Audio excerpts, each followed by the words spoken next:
said he can be side heavy. He can be side heavy, topple over.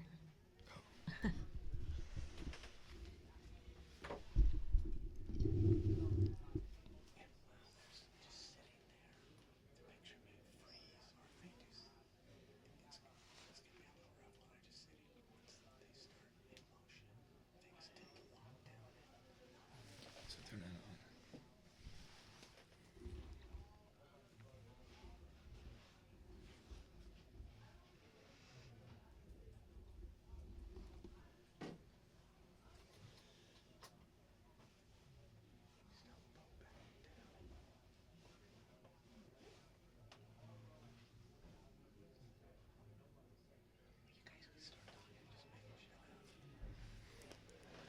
Good morning. Welcome to the Clemson Invitational. First race we'll have at the 8:30 race will be the first Varsity 8. Lane 0, Tennessee. Lane 1, Michigan State. Lane 2, Columbia. Lane 3, Louisville.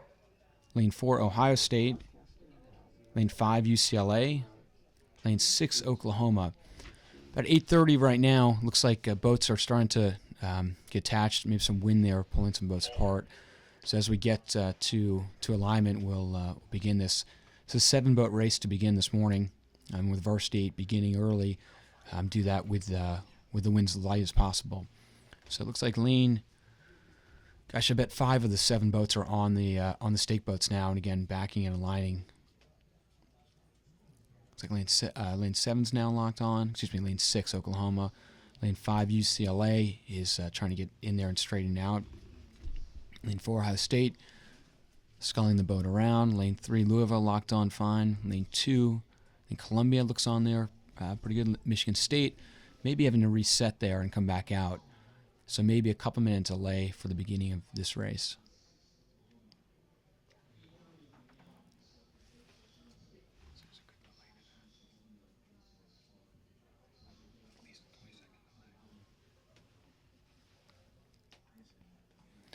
So it looks like about now 6 of the 7 boats are locked on. Michigan State has come back out and will back into the stake boat again. Again, same tight for alignment. With the first race supposed to be at 8:30, we'll try to keep on the 8-minute centers to get things going.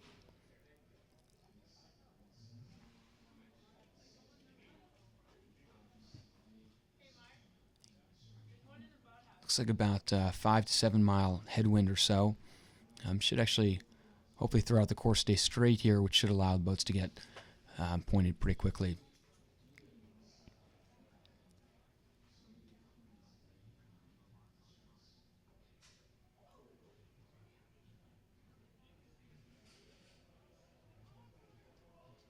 So we'll sit tight here while we wait for, again, all 7 boats to get locked on.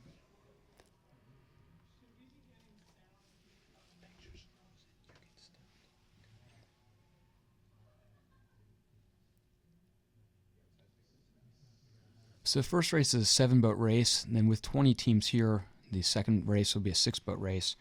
Third race will be a 7-boat race again. As we're looking at the teams across the country, we've got 7 or 8 of the top 20 teams here in the first race out of this group. I believe 3 of the top 20 are in this race, so it should be a pretty good start to what's going on. As you look at this picture here, with being 2,000 meters away with the camera to lock in on, a little bit of delay sometimes in the picture, but it looks like all 7 may now be locked on or pretty darn close to being so. I'm still waiting for the aligner flag, so they have a quiet headset at the starting line, keep everyone aligned north-south with the course. Boat's still sculling around. Actually looks like they're all kind of looking around, waiting for the last boat to get locked on here, which should be pretty soon. Still sculling around over there, really every boat, so the wind must be a bit from the starboard side. So maybe a bit of a cross there, which should impact the start a bit. Everyone's still pretty relaxed. No one's sitting ready to go. Michigan State actually looks like they had to pull out again and loop back. So wind may be impacting them and lining up from lane 1.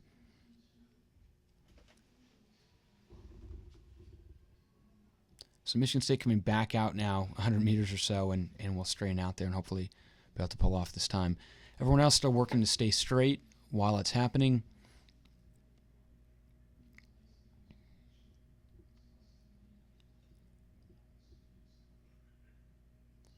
my guess is once they get on, we'll get to a quick starter countdown to try to get this thing going and make sure we stay on time with the first race here.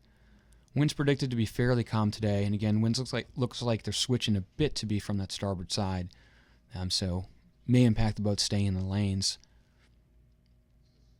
And Michigan State now looks to be pretty close to being locked on again.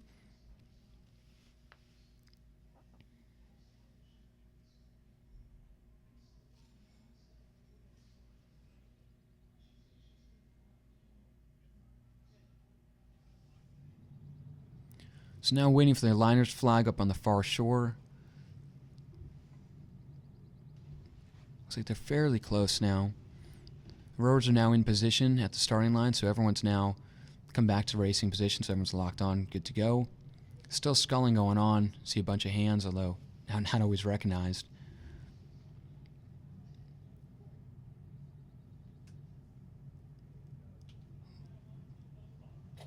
Looking for the starting flag. Looks like they're probably going through the polling right now.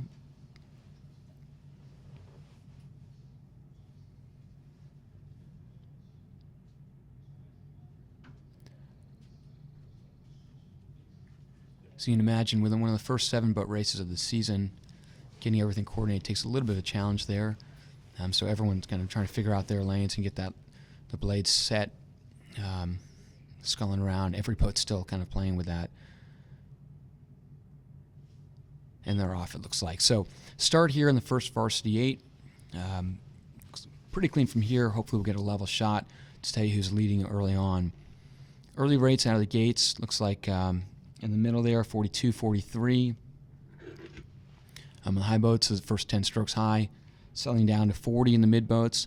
Looks like over here we've got UCLA early on, UCLA, and maybe that's Michigan State out there, seed or 2. Ohio State's certainly in that mix. So those 3 boats, first 20 strokes or so are out.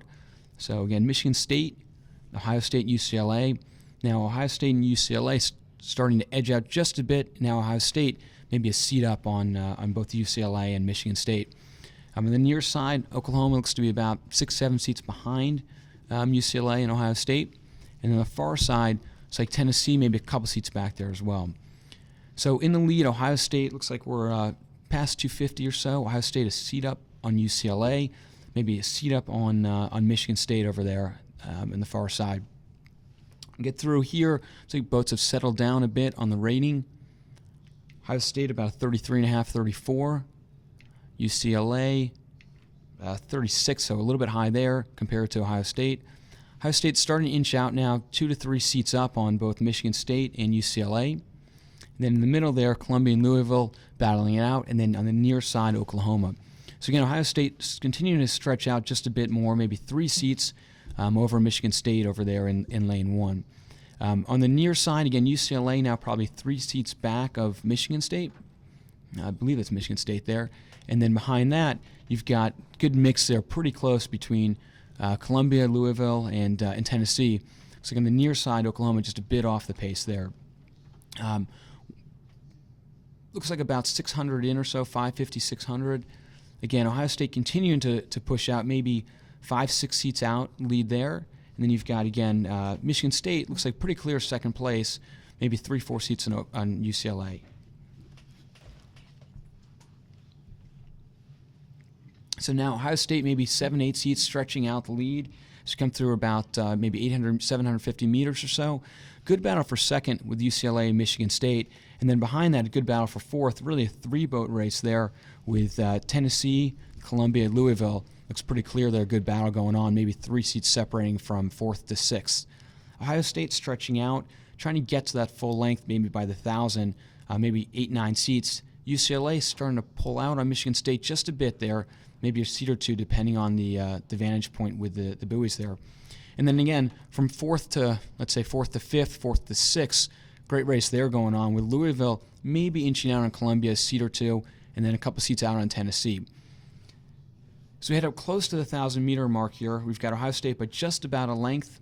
I can't tell you the quite 1,000 what the split will be there, but pretty consistent lead and pretty clear. UCLA second, probably 3 or 4 seats up in Michigan State, and then looks like just pushing out on Louisville now, probably in 4th there. So through the 1,000, unofficially maybe 3:15 or so. A little bit tough to tell based on the angles. All right, so we're into that second 1,000 here. Ohio State continuing to push away from UCLA.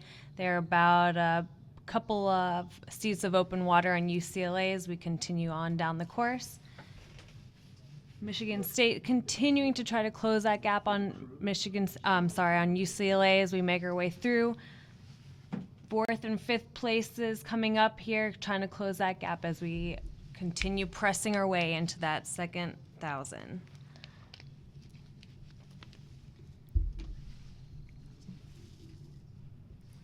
Good solid racing right here. Still trying to find those strong catches, closing the gap right here. Our third, fourth, and fifth place boats are kind of tight as we make our way through, but Ohio State and UCLA is continuing to push away, keeping that first and second place locked on.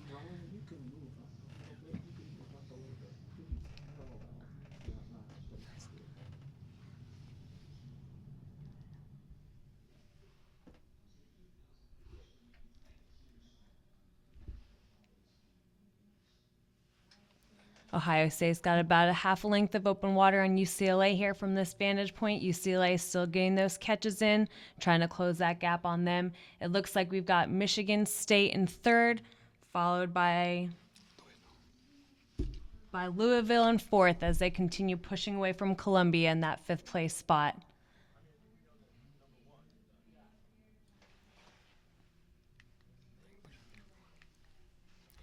As we head to the 1,500 here, again, Ohio State clearly in the lead now. Looks like UCLA is pretty clearly in second, and again followed by Michigan State in third. That battle between fourth and fifth seems like a pretty good race there. As we get through, we're about 5:05 or so unofficially through the 1,500. Again, the wind's a little bit squirrely around there. Michigan State looks like they're holding pretty well with Louisville. Louisville may be coming back just a bit there in Michigan State for that race for third.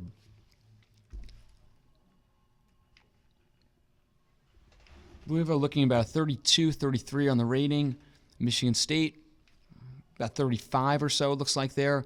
And then sixth looks to be, fifth, Columbia, and then Tennessee. Oklahoma's come back here a little bit on Tennessee from both again outside boats trying to race each other there. Looks like Oklahoma's making a good push there for that sixth spot. I'm on the lead. Ohio State's pretty clear here that they're ahead by a significant margin. I guess in length plus of water. UCLA looks like pretty clear in second. Again, that battle for third now as Louisville keeps coming back, making that a good race with Louisville with Michigan State. So Ohio State's in that last 250 right here as they keep pushing toward that finish line. UCLA is going to be beginning their sprint, trying to catch up with Ohio State as much as they can prior to getting to that finish line. Ohio State looking strong right here. We're rowing at about a 35 as we make our way to the finish line.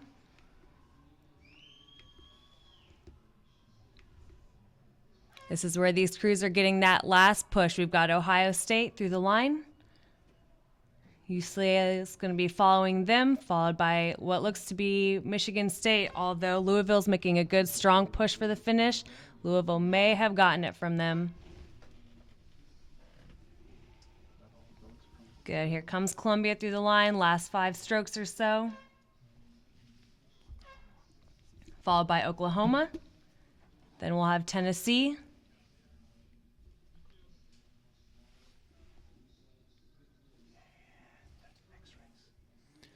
Okay, it looks like now we've got a start in the second race, the 8:38 race. Lane 1, Oregon State. Lane 2, Radcliffe. Lane 3, Michigan. Lane 4, Texas. Lane 5, Syracuse. Lane 6, San Diego.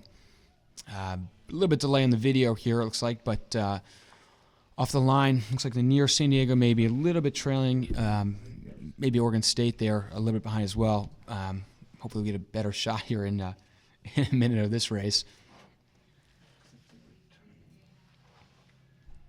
So the last race, unofficially, Ohio State, in probably 6:35 or so, about a 10-second margin on UCLA. We'll get the official times here, hopefully in a couple minutes. Waiting for the second race.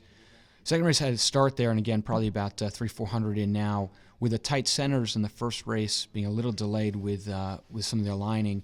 A little bit tough to get the start of that second race, but as soon as we get that picture, we'll get that back to you. Looks like coming in here, going to the second camera at the 1,000, coming to the 1,000. So we'll try to get the vantage point on this. Looks like in the middle here, probably a pretty good race here with Michigan, Texas over there. I won't have times for this just because of how the worked out with the schedule. But in the middle, looks like that is, let's see if I can get that.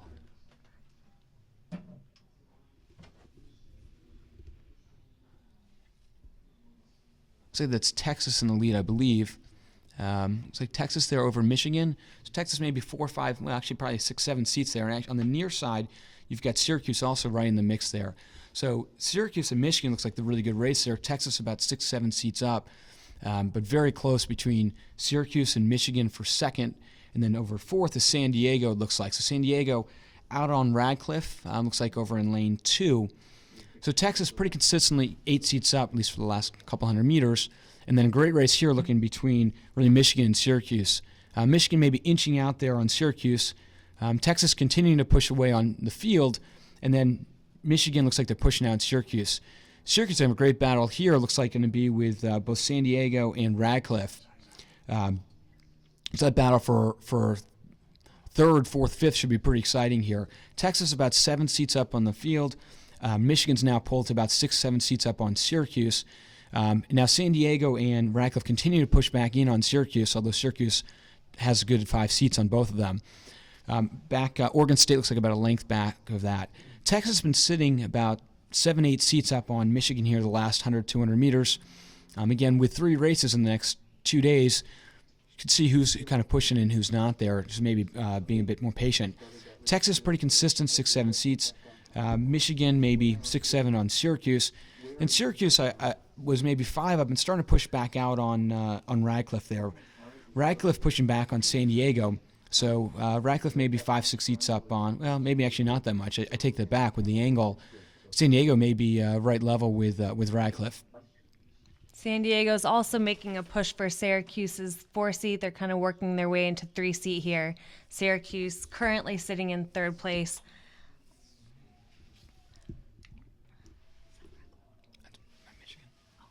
Michigan's bow ball is sitting on Texas stern deck as Texas continues in the lead here as we make our way into that last 500. We've got San Diego still trying to make a good push to get himself up with the other 3 crews. Good, approaching the last 250s here.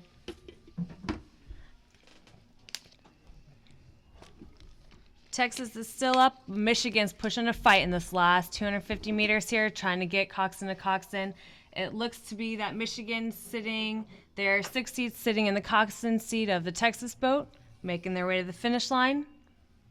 But Texas is making a strong push for the finish. They're really bringing up the rate here as they take up into the sprint. Good, Texas continues to push away. So Texas a length up on Michigan, so it should be a good 3-second margin there. Michigan looks to be pretty clearly second, and after that, it looks like should be Syracuse third, about 2 seconds back. San Diego fourth, Radcliffe fifth, just about a length back, and then Oregon State just a length back on Radcliffe. So that's the second race of the day. The third race we'll have will be Lane 0, Central Florida, Lane 1, Clemson, Lane 2, Washington State, Lane 3, Virginia, Lane 4, Indiana, Lane 5, Cornell, Lane 6, Penn. Looks like they're getting aligned at the start for that race. A couple boats trying to get back on. Again, hoping to get results here fairly soon from the official results from the first 2 races. We'll get that to you as soon as we can. In this race, looks like 6 of the 7 boats are locked on, and last one here, maybe Cornell trying to get onto the blocks. We'll get that going here as soon as we can. So this will be the last flight of the Varsity 8 races for this morning's portion of the racing.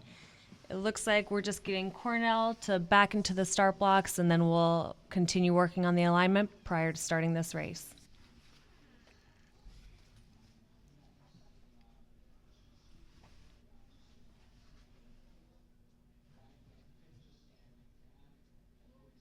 Appears just to be a slight chop at the start, minimal wind, boats still getting their points, adjusting, getting ready for the race.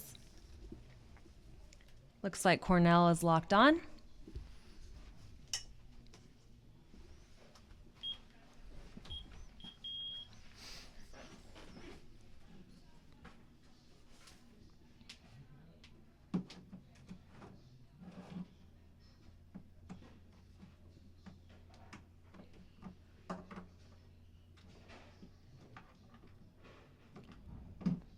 For the most part, crews are sitting ready here, just taking a couple of sculling strokes across the field.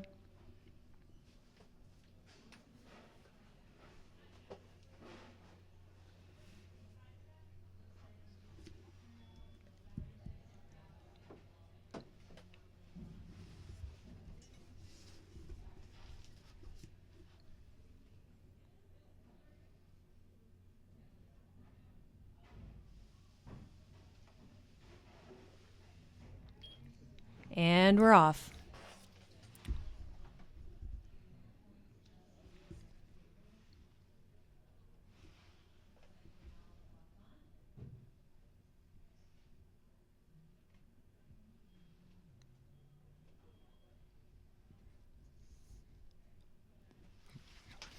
So through the first 100 meters or so, it looks like Virginia maybe a couple seats up on the field. Pretty tight behind that. Maybe Washington State just second behind them. Certainly Indiana close with that as well. Both starting to settle down here into their racing canes. Virginia maybe 3 seats up on Washington State over there. And then really straight across almost, with the exception maybe Cornell a couple seats back of the field. Virginia maybe 4 seats up, continuing to push out. Indiana looks like Washington State probably second there. Again, pretty tightly bunched Close early on. Indiana. Indiana's just close behind Washington State, maybe about a seat or 2 back on them as they try to hold on to that 3rd place spot right here. Virginia continuing to push their 5 seats on Washington State's bow ball. Across the board, still pretty tight racing right here. All crews are within each other for bow to stern from lane 0 to 7. So Virginia now about 5 seats up on Washington State. Race looks to be here: Washington State, Indiana, Clemson also in the mix early on. Cornell maybe slightly back, and Penn slightly back of that field. So it looks like the race really second to 4th right now, pretty tightly bunched behind that. Virginia now looks to be through the 500, maybe 138 or so unofficially. Virginia about 6-7 seats up on the field. Washington State now about 5 seats up on Indiana. Indiana and Clemson pretty close there for that 3rd spot and pretty tightly bunched. Behind that now you've got Penn probably looks to be in 5th, and then tight between Central Florida and Cornell. Virginia now just trying to get to a length, maybe 8-9 seats up through 700 or so. Washington State continuing to push out here on Indiana. Washington State maybe 6 seats up on Indiana. Indiana probably has 4 or 5 seats on Clemson. Penn staying close in here. Penn and Clemson, that race for the 4th spot, pretty tight. Penn earlier maybe falling off, but certainly coming back into this race, and now within about 6 seats of Indiana, racing for 3rd. Virginia now full length up on Washington State. Washington State about 4 seats up on Indiana. Indiana maybe 5 seats up on Penn, but again, Penn continuing to push back there. Penn's gone through Clemson. Clemson maybe 4 seats behind Penn. And then, let's say 6 seats back is Cornell. Central Florida maybe half a length behind to that.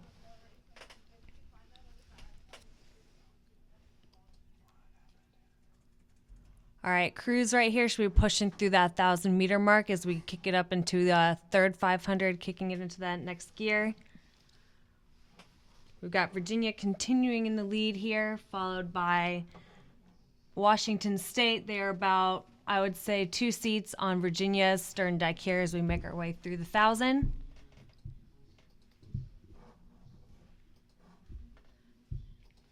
Penn might be in that 3rd place spot from this vantage point, trying to close that gap on Washington State as they keep driving those blades through.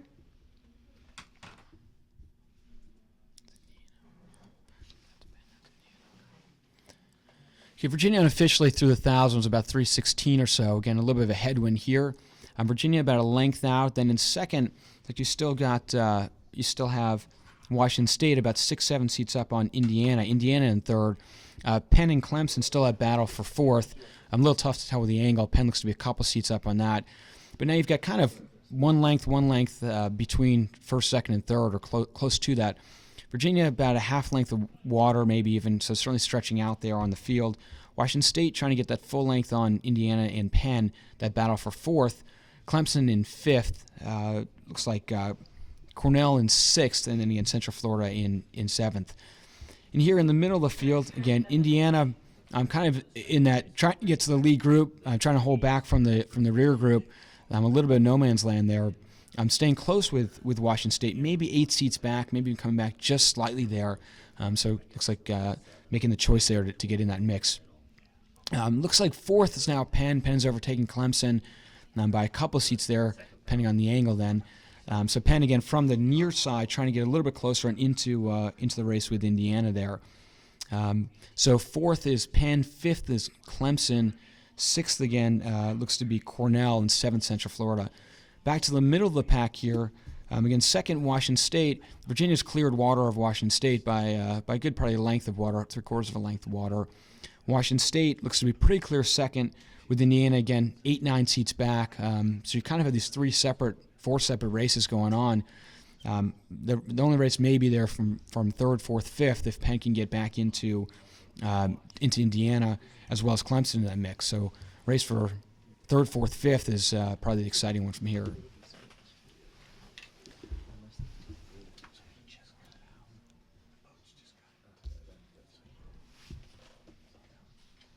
All right, Virginia continuing to make that push as they enter the last 250 right here. Washington State's working their way up behind them in that second spot, holding on to that second spot. Roger that.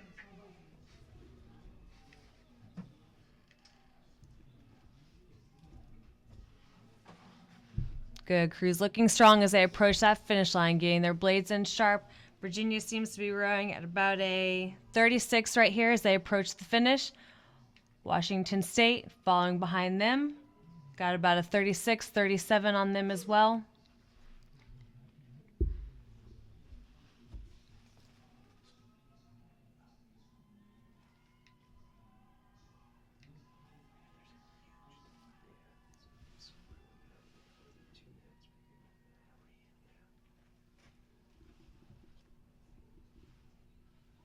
And we got Virginia through the line.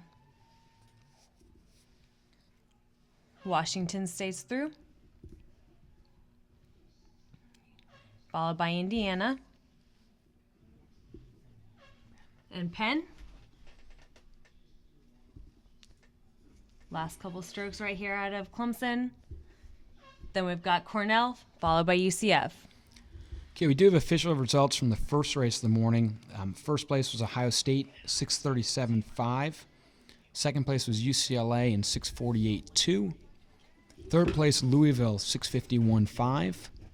Fourth, Columbia, 6:52.6. Fifth, Michigan State, 7:01 flat. Sixth, Oklahoma, 7:03 flat.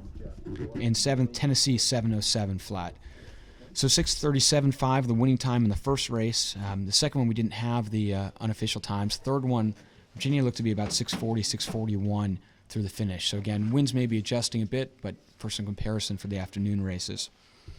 The first heat of the second varsity 8 looks like we'll be getting that here shortly. Lane 0, Oklahoma. Lane 1, UCLA. Lane 2, Ohio State. Lane 3, Louisville. Lane 4, Columbia. Lane 5, Michigan State. Lane 6, Tennessee. So should have that start fairly quickly here in the 2V. I don't believe the starts happened yet, but again, all 7 teams race the same teams throughout the day, throughout the morning, so that all the 1Vs and all the 2Vs all race the same teams for later on for NCAA comparison. So here's the looks like we have the video now for the second varsity 8 heat 1. Looks like all the boats are locked on. I'm looking for alignment here. Should see about a 10 to 12 second spread from the first varsity 8s to the second varsity 8s, depending on kind of the wind and conditions here. Still a slight wind from the starboard, cross starboard headwind, depending on the funneling of the course. As we get throughout the morning, the alignments probably take a little longer actually. So hopefully keep it as tight to the centers as we can. Looks like lane 6 popped off the stake boat. Not too far, but trying to get them back on. I believe that's Tennessee getting back on there. Again, we'll get you the results as soon as we can from each race. Again, from before the first race, Ohio State winning 637.5, UCLA second, 648.2, Louisville 651.5, Columbia 652.6, Michigan State 701 flat, Oklahoma 703 flat, and Tennessee 707 flat. That's from the first race. Looks like Tennessee trying to get back on and get readjusted there. Again, in lane 6. Everyone else looks to be on stake boats, but again, the wind from the starboard pushing everyone. And so you're seeing, assuming it's a port stroke boat, the two-seat continue to scull it around. Hello, Walter. Yes. It's like everyone's sitting ready at the starting line now, so boats must be pretty well aligned. Everyone's locked in, ready to race. Still a little bit of straining out here from one or two of the boats.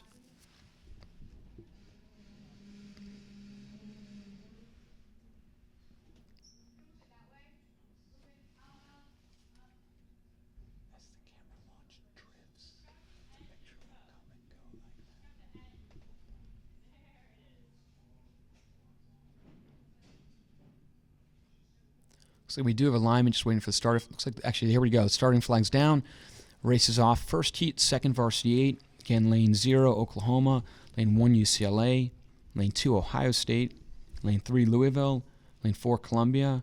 Lane 5, Michigan State. Lane 6, Tennessee. So off the blocks, it looks like the far side there, Ohio State may be out slightly. Hard to tell. Louisville there as well. Actually, it might be a UCLA. UCLA, Ohio State, Louisville out in the lead off the start. Louisville looks to me maybe a seat or two up on the field. Columbia also up there as well. Really pretty tightly bunched here. Maybe the outside lanes, lane 0 and lane 6, slightly behind. But Louisville really off the line, maybe a seat or two up. Ohio State had started a seat or two back and now coming back to second place. Looks like third may be UCLA, continuing to have a fast start. And we saw that in one of the earlier races as well. Ohio State now pushing almost level with Louisville, looks like past the 250 or so. Ohio State's starting to push out now, take the lead, maybe a seat up on Louisville. So that race for first, pretty tight there. Then behind that, UCLA not far back, maybe 2 seats behind Ohio State for third. And then the race for fourth is pretty much across, fairly level, maybe Tennessee slightly back. The other 3 boats pretty darn close there.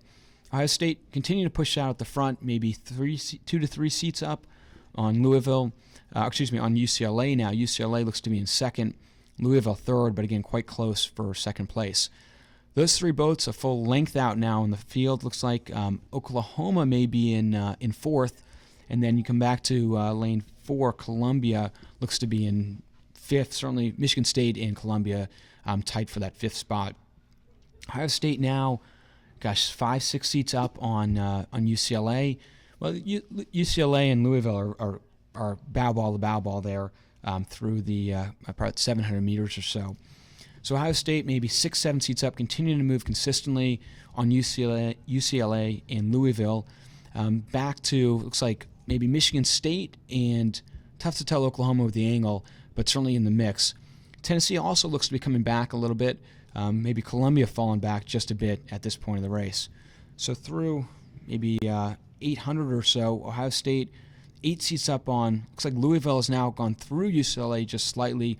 Louisville may be a seat up on UCLA. But again, those 2-3 boats, the race, Ohio State clearly up, second and third, tight race. And then behind that, you've got maybe Michigan State in fourth, Tennessee continuing to come back. Certainly, let's say maybe a seat or 2 back of Michigan State.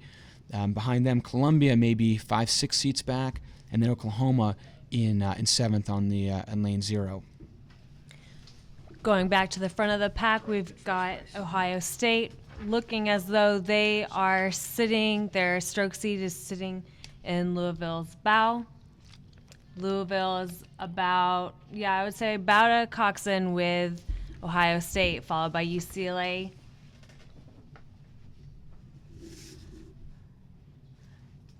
Switching camera views right here, looking back at the front of the pack, still have Ohio State pushing it out. UCLA making that push.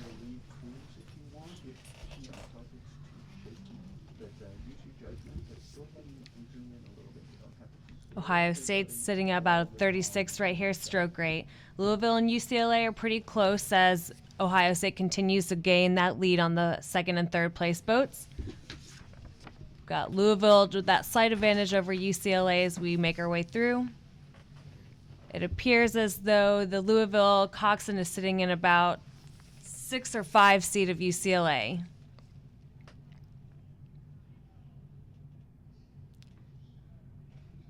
Louisville's crew continues to move here, trying to take some seats. Louisville.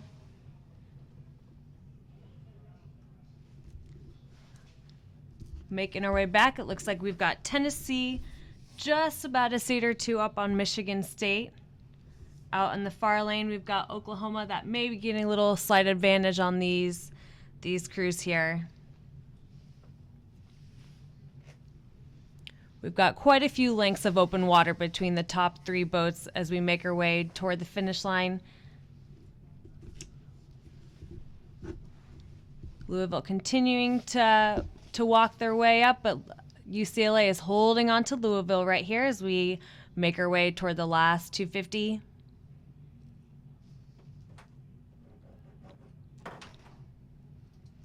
Ohio State's got about a length of open water from our vantage point, followed by Louisville. UCLA is close behind Louisville here.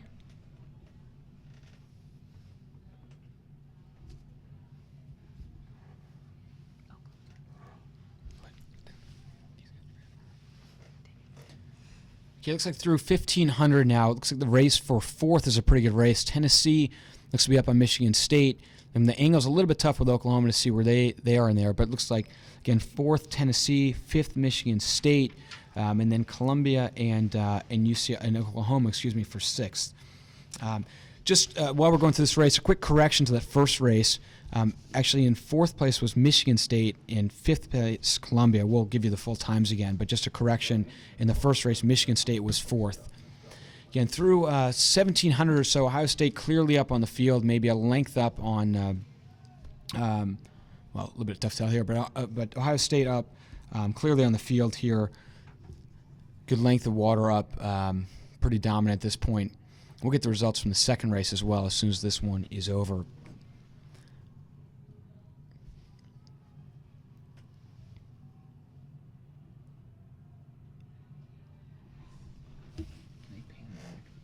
They pan back on the picture on the finish line, so we get more than one team. What she's gonna do?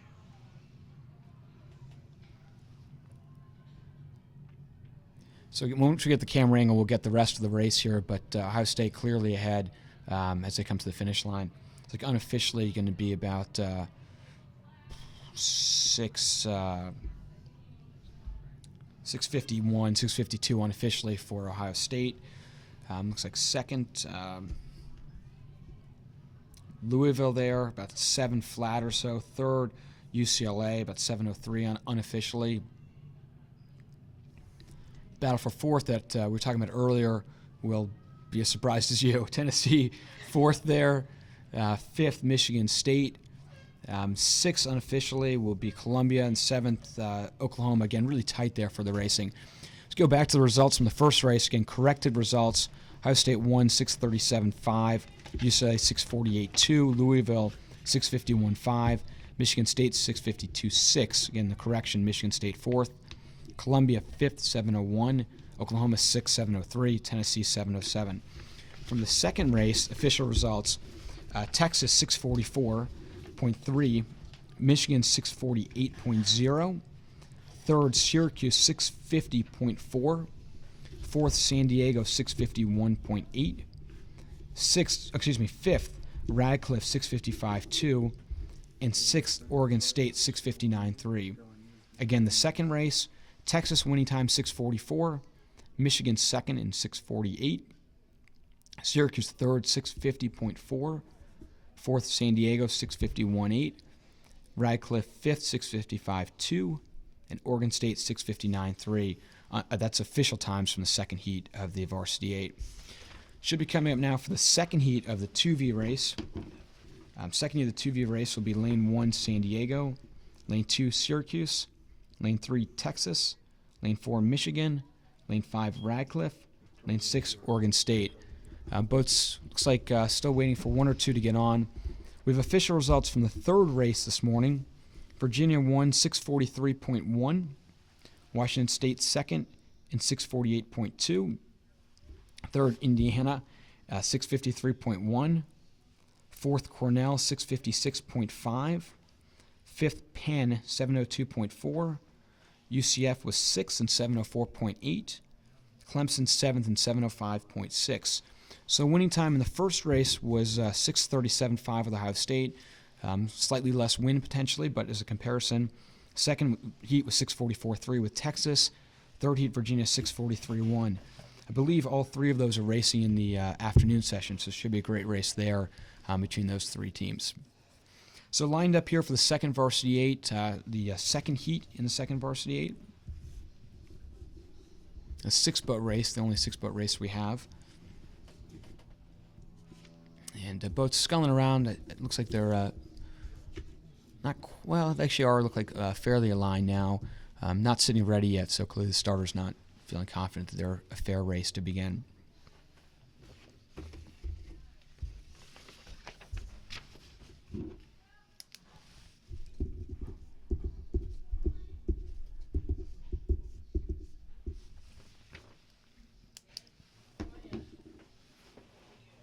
So boats still sculling around. Looks like the port side getting a workout this morning in all the boats and consistently.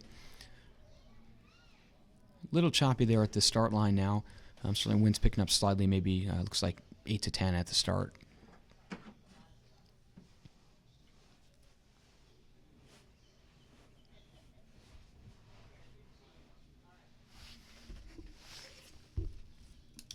Crews are locked on, making their last final adjustments before the race begins here.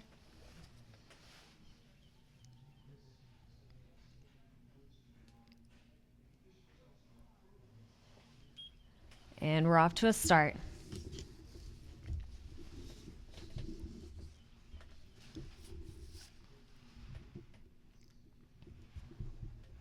Pretty even start as we get going in the second flight of the 2V8. It appears as though we've got Texas off to a strong start, maybe just about a seat of open or a seat up on, let's see, Michigan here. Michigan making that strong push to get them off the start, though. Looks like they're trying to take that seat back, followed by Syracuse. And it looks like we've got San Diego and Radcliffe trying to push their way into that third place, but it looks like San Diego is moving up right here.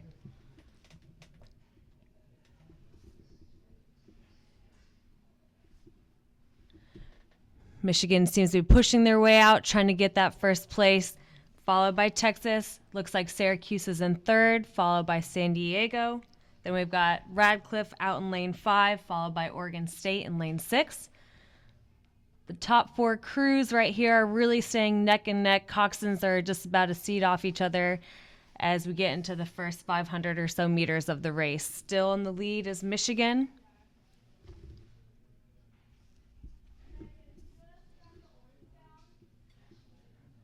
Looks like they're about 5 seat up on Syracuse right here. Trying to make that push, trying to walk away, get some open water on these crews.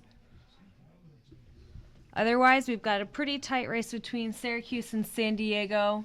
Looks like Syracuse has got just a little bit of a leg up on them. Texas is in second behind Michigan. But Syracuse is trying to push that lead. Actually, Syracuse might be up a Coxswain on Texas here. Again, we've got Michigan out in front. Looks like Syracuse to be out in second, but only about a Coxswain up on Texas, followed by San Diego in fourth. Switching over to lane 5, we've got Radcliffe in 5th place, and we got Oregon State in 6th place right here. somewhere about 750 meters into the race. Crew's looking strong, getting ready for that push toward the 1,000. Michigan State continues to walk up, but they still have contact on Texas and Syracuse.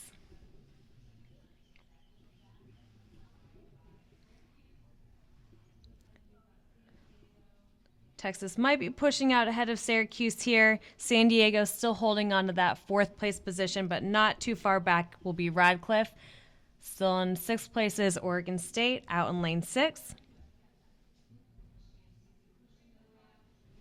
Michigan State looking strong into that 1,000, still pushing away, getting some good catches in as they press away from Texas here.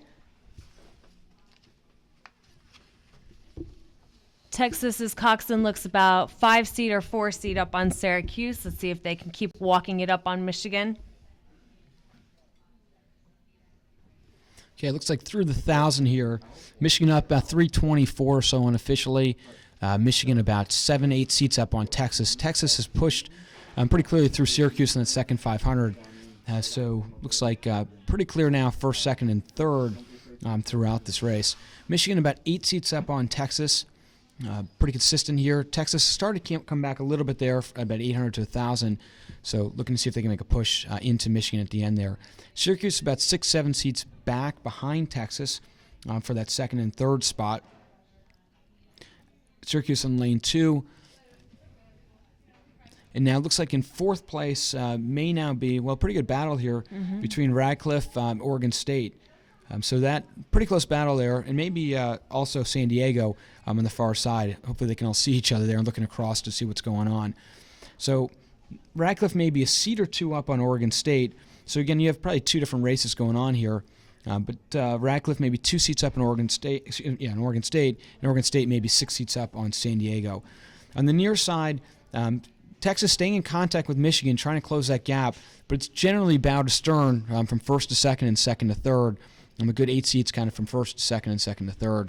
Then from 3rd to 4th, just a little bit of water there between them. Again, a good battle there for 4th place between Radcliffe and Oregon State. So hopefully that as we get through this race, we see that moving forward. Coming up to maybe just shy of 1,500 or so. We're just heading into the 1,500.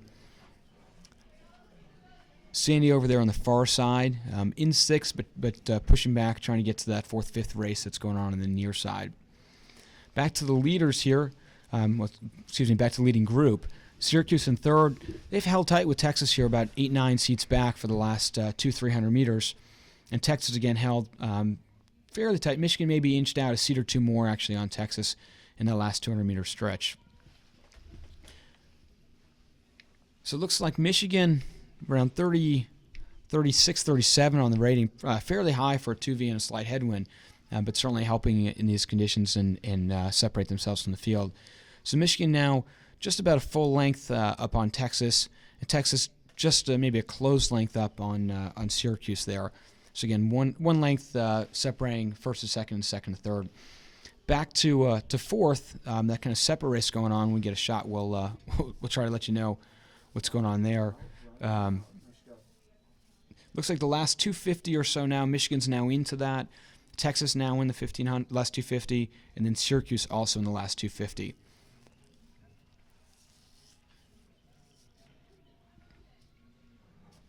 So Michigan beginning to take it up here a bit. It's like 37-38 for Michigan in the rating. Texas also coming up here a bit. It's like 37 for Texas. And then Syracuse, it's like 36. So 36, 37, 38 or so in the ratings as we get to the last 100 meters or so. We'll try to get you unofficial times for this race as well. Just about a length here again from Michigan back to Texas. So these times should be about 10 to 12 seconds slower than we saw earlier, again, depending on the change in winds. Unofficially, looks like 6:52 or so for Michigan, 6:56 or so for Texas. Looks like 7 flat or so for Syracuse. And then for 4th, looks to be at it's Radcliffe. I apologize. Radcliffe in 4th, followed by Oregon State, and then San Diego in 6th. We have the official times from the first heat of the second varsity 8. Ohio State first in 6:52.1. Louisville second in 7 flat .8. Third was UCLA in 7:03.4. Tennessee fourth in 7:12.8. Michigan State fifth in 7:15.9. And Columbia sixth, 7:18.2. And Oklahoma 7:18.8 for seventh. Again, Ohio State 6:52.1. Louisville 7 flat .8. UCLA 7:03.4.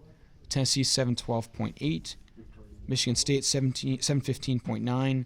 Columbia 7:18.2. And Oklahoma 7:18.8. So switching over to the third flight of this 2v8 race, we've got in lane 0, Penn, lane 1's Cornell, lane 2 is Indiana, lane 3 is Virginia, lane 4 is Washington State, lane 5 is Clemson, lane 6 is UCF, and it looks like they are off to the start. They may be about somewhere between 250, 500 meters in as we switch views over to this race.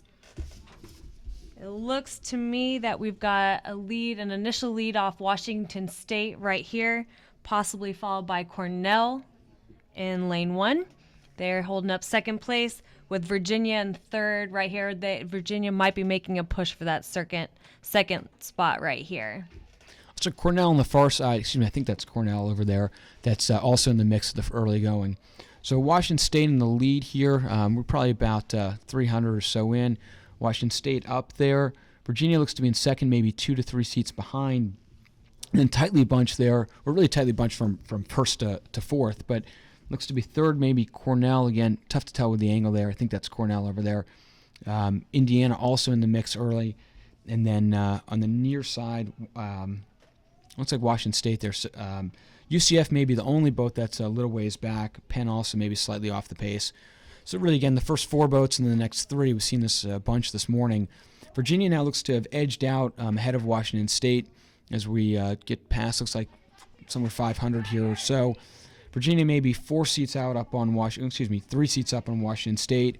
Washington State may be 4 seats up there on, looks like maybe, can't tell if Cornell maybe third and then Indiana fourth. Indiana coming back, though, certainly moving back on Washington State there. So you really got Virginia maybe 5 seats out, then second to fourth, pretty darn close. Washington State still has the edge, but the far side, Cornell and Indiana, right in that mix. So over there, that may be actually Penn out there on the far side. It's from this angle, it's just really tough to tell. On the near side, Clemson, lane 6 looks to be battling it out with that the far boat over there, and then you've got UCF kind of out of the picture. So when looks like Virginia now almost 8 seats up on Washington State. Washington State's still been holding on to that second position. And then close for that third spot over there with Indiana, and then looks to be Penn over there, Penn for that third, fourth spot. So second, third, fourth, all within maybe 4 or 5 seats. Virginia getting out by about 8 seats. And then behind that, Clemson looks to be in 5th. Followed by Cornell, and then Central Florida looks to be in 7th. Looks like Clemson may be trying to make a push into that 5th place, maybe trying to walk up on Penn here as we make our way into the 1,000-meter mark. Virginia will be the first through the 1,000 in about 3 strokes here, followed by Washington State and Indiana vying for that 3rd place. Looks like Virginia unofficially in around 321, 322, so I don't know if it's winds or speed, but 2V time rivaling some of the earlier 1V 1,000-meter splits. Penn is hanging in there as they make their way into that 4th place position. The 2nd, 3rd, and 4th place crews are all pretty tight here as they keep continuing to try to hold on to Virginia's stern deck. It looks like Washington's bow man is about Coxon on Virginia. And then in 3rd place, we've got Indiana, whose stroke seat is sitting in Washington State's Coxon, but may be moving up to 7th seat here. Looks like Penn still in 4th, followed by Clemson 5. Then we've got Cornell 6th and UCF in 7th.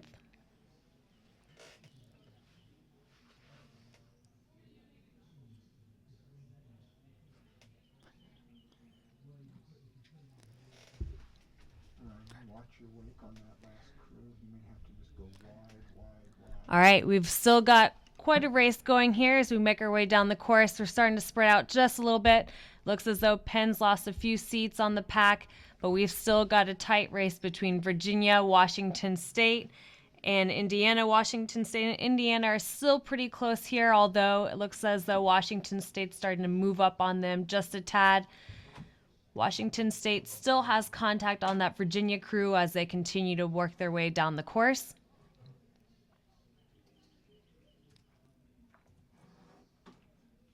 But Indiana's still hanging in there.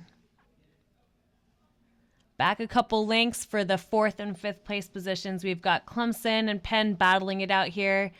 They are more or less even from our vantage point. Cornell is sitting behind them. We still got UCF toward the back of the pack. So again, it's Virginia, Washington State, Indiana, and then 4th place is a battle between Clemson and Penn, but it looks like Clemson may be trying to edge out on them here. So in the last 500, about 350 to go. Virginia looks to be about 8 seats up on Washington State, but a pretty good race there. Washington State and Indiana have stayed in that competition there, stayed close to Virginia, and also staying close with each other here. So looks like Virginia again clearly up, but has not opened in the last 750 or so. Washington State up maybe slightly again from our angle on Indiana, but a really good race there for second. Which obviously across the country has ramifications later on in the year for selection. Clearly, you have those 3 boats separated out from the field here. Virginia's still up here, looks like in the last 200 meters or so.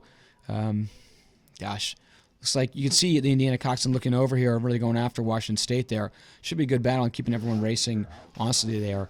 Last 100 meters or so, Virginia's still up by, looks like, guessing 5-6 seats here. I can't tell you Washington State or Indiana from where we're sitting.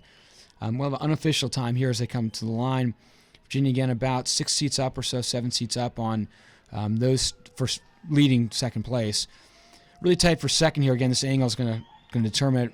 Virginia looks like they're going to come through unofficially here in, the second's dead even, it looks like. Maybe Washington State. So Virginia 649, Washington State 650, Indiana 651. Looks like it'll be a really good race there for first, second, third, and ended up tight.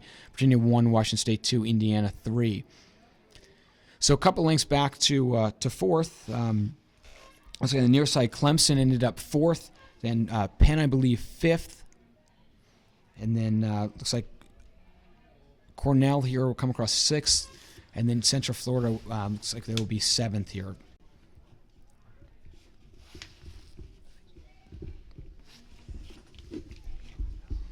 So we have unofficial times here from the second heat of the 2V, which we'll give you here in a second. Central Florida through 7th place here.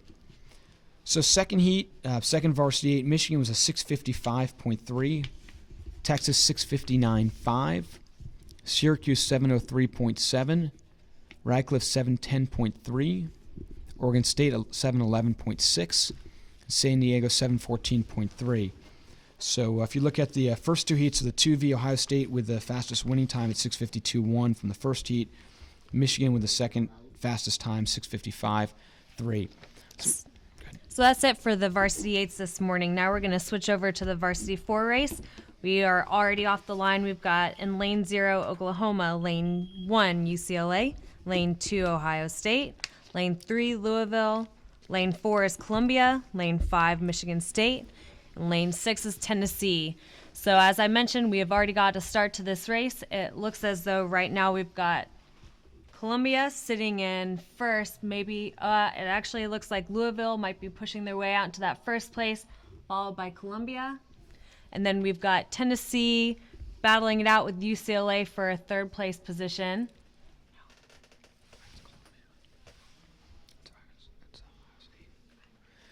So actually, it looks like Ohio State's in the lead over here. Ohio State looks to be over there, I believe. Might be UCLA actually as well. Those boats are close there. It looks like a good 3-boat race between UCLA, Ohio State, and Louisville there for the lead boats. On the near side, looks like 4th is likely to be Tennessee, and then Oklahoma over there probably battling out for the 4th spot. On the near side, Columbia it looks to be in 6th, I believe, and then Michigan State in 7th. So on the far side, looks to be so fairly close there between UCLA, Ohio State, and Louisville, again, depending on the angle there and what our shot is. Back to 4th appears to be, Well, it's pretty darn close between Oklahoma and Tennessee for that 4th spot. UCLA continuing to push out, maybe 2 seats out now, 3 seats out on Ohio State, and then Ohio State maybe 2 seats out on Louisville. So the race really lands 2, 3, 4, if I'm seeing this correctly. Over here, again, near side, Tennessee and Oklahoma. Pretty good race there at the 4th and 5th spot. Columbia still in 6th, Michigan State in 7th. We're through, I believe this is the 750, if I see that right. Again, UCLA looks to be holding their own up there. UCLA and Ohio State maybe separating out from Louisville. So you've got UCLA maybe 2, 3 seats up on Ohio State. Ohio State maybe 4 seats up on Louisville for those leaders. Ohio State staying pretty tight there with UCLA, so maybe even a seat at this point, but a good battle for the first 1,000 between those two. Yeah, Ohio State's looking like they're trying to make that 1,000-meter mark push through UCLA. Louisville has dropped back just slightly, but they've still got contact on those lead 2 crews. Again, not much change between Tennessee and Oklahoma over in lane 0. So, again, we've got UCLA just barely edging out ahead of Ohio State, but it looks like Ohio State's bad ball might be trying to get that advantage over UCLA as they cross through the 1,000. A little hard to tell through angles, but it's pretty close between Ohio State and UCLA right here. Still followed by Louisville on that 3rd place spot. Louisville's trying to hold that contact with those lead 2 crews. It looks like through the 1,000, UCLA's trying to get that lead back over Ohio State, but it's pretty back and forth between those top 2 crews as they make their way through that 3rd 500. Louisville's not too far behind them here. Looks like Louisville's trying to get that contact back on those lead 2 crews and keep edging their way through. We see Tennessee out in lane 6, out in this outside lane, trying to hold on to that 4th place spot, seeing what they can do against Oklahoma. But still pretty tight for that 4th place between Tennessee and Oklahoma. Looks like Ohio State's now moved out there. Usually have pretty good second halves in their 4s. Ohio State now a couple seats up on UCLA. Louisville's maintained contact there, but the field's actually tightened as opposed to some of the other races where leaders have moved out and spread out. You're seeing kind of 4th and 5th maybe come back into the mix here a little bit. Looks like Oklahoma still in 6th, I believe, and then Michigan State in 7th. Columbia's in 6th, I believe, and then Michigan State in 7th.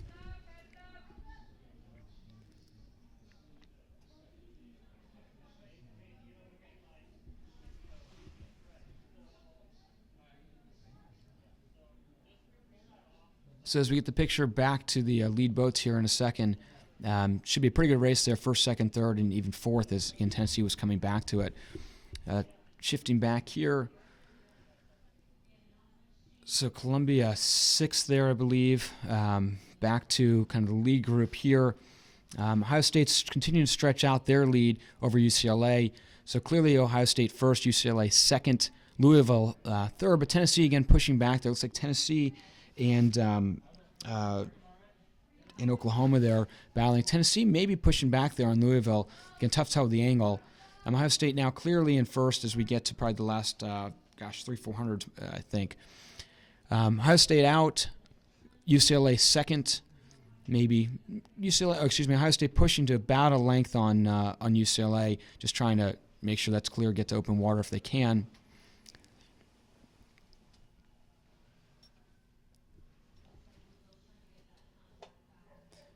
So it looks like 3rd there is still Louisville. They've held that pretty consistently. Again, tough to see that in the near side where Tennessee is in that mix. They've been pushing back. Looks like Ohio State is in the last 250 or so, again, out on UCLA. Again, these top 3 crews are pushing their way through the last 250 meters of the race. UCLA is still looking strong, trying to hold their own against Ohio State right here as we keep working our way toward the finish line. Oklahoma's hanging in tight. This is what we can see from our camera view here. So once we get a better view, we can see where the 4th through 7th place boats are. Again, pretty close between Ohio State and UCLA. Again, that final push toward the finish. Crews are picking it up, trying to find that extra measure. Ohio State might have a slight advantage of UCLA right here as we come into our last few strokes of the race.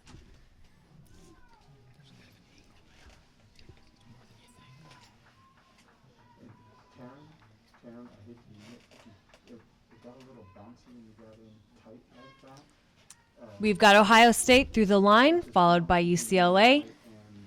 Looks like Oklahoma just slightly over Louisville here as they make their way through the finish. Tennessee's going to follow.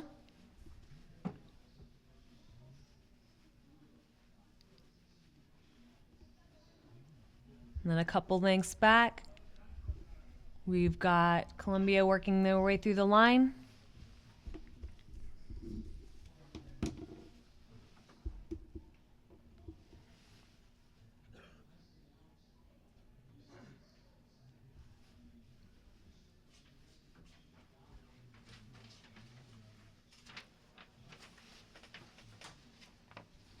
And then Michigan State. Okay, we're already going on the second heat of the first varsity four. Lane 1, San Diego. Lane 2, Syracuse. Lane 3, Texas. Lane 4, Michigan. Lane 5, Radcliffe. Lane 6, Oregon State. Just unofficial, the official times, I'm not going to give them all right now. We'll do it after this race. But Virginia in 6:55.8 in the 2V. Washington State 6:57.6. Indiana 6:58.1. And again, we'll get that all after this race. So coming into the second flight of the first varsity four, we've got a pretty tight race from 1 through 4th place as we make our way down the course. It looks as though we've got Syracuse we've got Texas probably about a seat up on Michigan as they start working their way through. Michigan is actually trying to push into that first place spot with Radcliffe out in lane 5 still in the mix right here.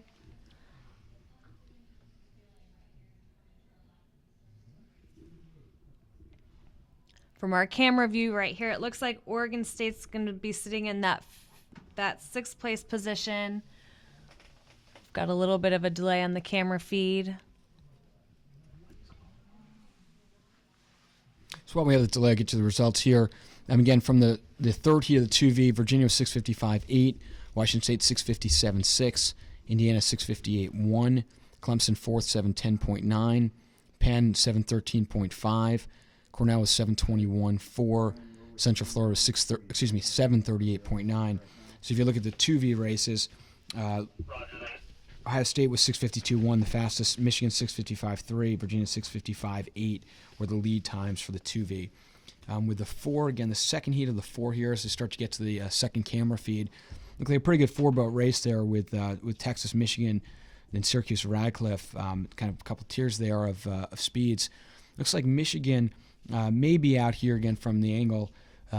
So maybe Michigan, let's say, 3-4 seats up on Texas. Texas maybe a couple seats up on Radcliffe. Radcliffe a couple seats up on Syracuse. Well, Radcliffe and Syracuse may be pretty close, actually. But pretty tightly bunched from 1st to 4th through this race here as we are into the second 1,000. Michigan, say, pretty clear 1st, but not by a huge margin, maybe 3-4 seats. Texas, pretty clear 2nd. Same thing, couple seats. And then pretty tight 3rd and 4th there with Radcliffe and Syracuse. Then back to 5th, I believe, is San Diego, and then Oregon State 6th. That last 4's race was a little more spread out, but this one seems to be pretty tight at the front end.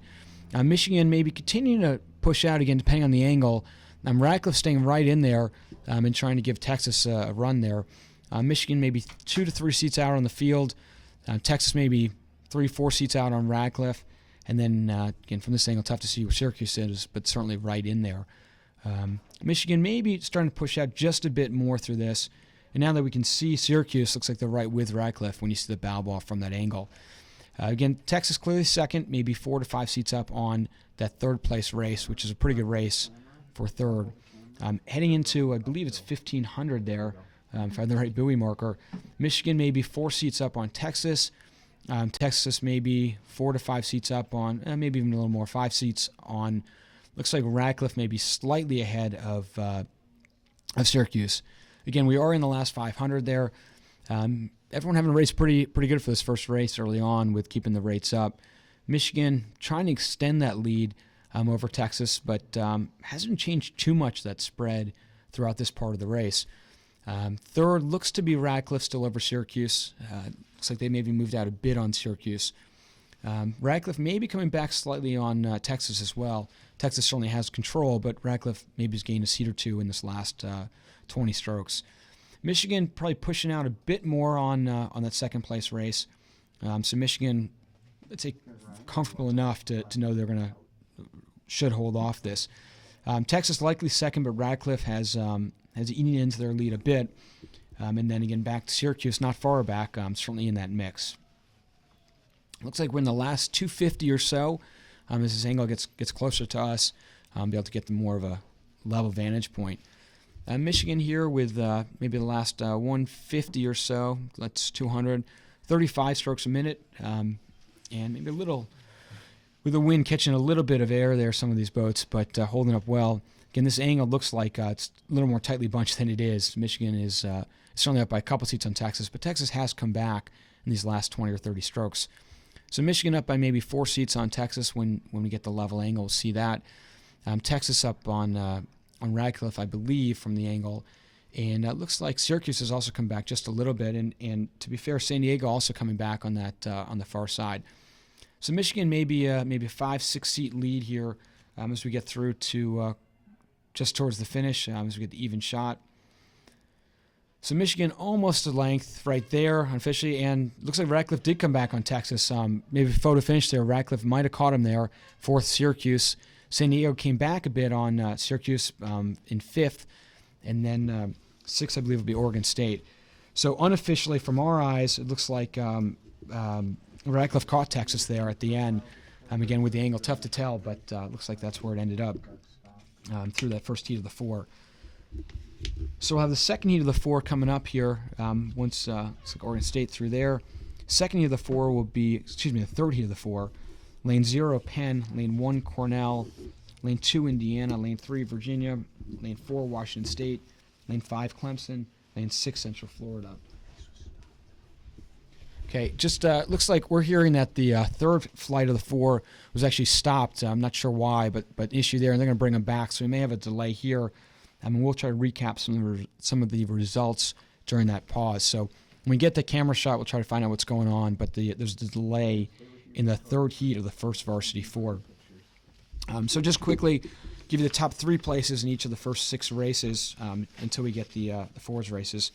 So first heat of the Varsity 8, it was Ohio State 637.5, UCLA 648.2, and Louisville 651.5.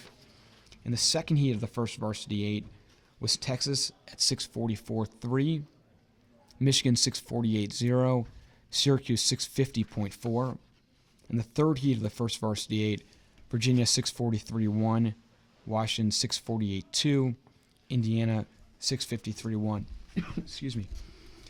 In the 2V, the first heat was Ohio State 652.1, Louisville 7.8, and UCLA 703.4. In the second heat of the 2V, Michigan 655.3, Texas 659.5, and Syracuse 703.7. The third heat of the second Varsity 8, Virginia 655.8, 657.6, and Indiana 658.1. We'll hopefully get the first 4 results here momentarily. So it looks like the third race of the first Varsity 4, they've gotten them back to the stake boats, got them close to stake boats. Look like they're trying to get them back attached. Again, Penn lane 0, Cornell lane 1, Indiana lane 2, Virginia lane 3, Washington State 4, Clemson lane 5, Central Florida lane 6. Again, with the 4s, sometimes you see that if the winds hit them just right, it can cause a little bit of havoc there. So it sounds like that's what happened in this heat. Again, sculling around the 4s, the coxswain's in the bow, so they can at least see the course a little bit more cleanly or cleaner. And it looks like all 7 boats are back on the stake boats from this angle. So this is the last race of the NCAA boats. So in the qualification that people use for comparisons this spring, this race also will impact that significantly. Again, all boats will have a chance this afternoon and tomorrow morning to readjust their success. But this is the last of the morning flight of the varsity races. After that, we have 3 flights of the second Varsity 4. And then we have the combo 3V novice 8. We'll have 2 flights of that that'll follow this race. So it looks like everyone's ready to go when racing, ready for the start. And as soon as we get the flag down, we'll get going here.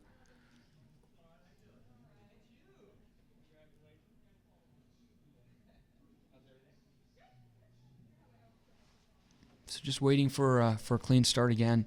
Looks like no one was disqualified, so whatever happened didn't impact anyone too significantly from the delay in this race.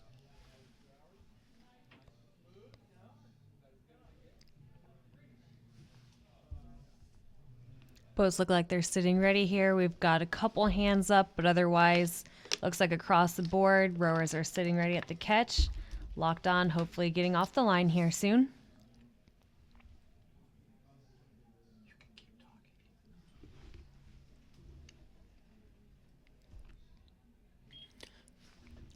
All right, we're off for the third flight of the first Varsity 4 here.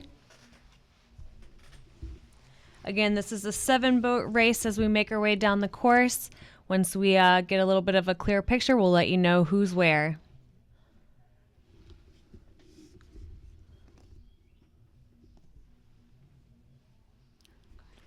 So it looks like Virginia off the line, a couple seats up on Indiana, maybe in second, and then Clemson also right in that mix early.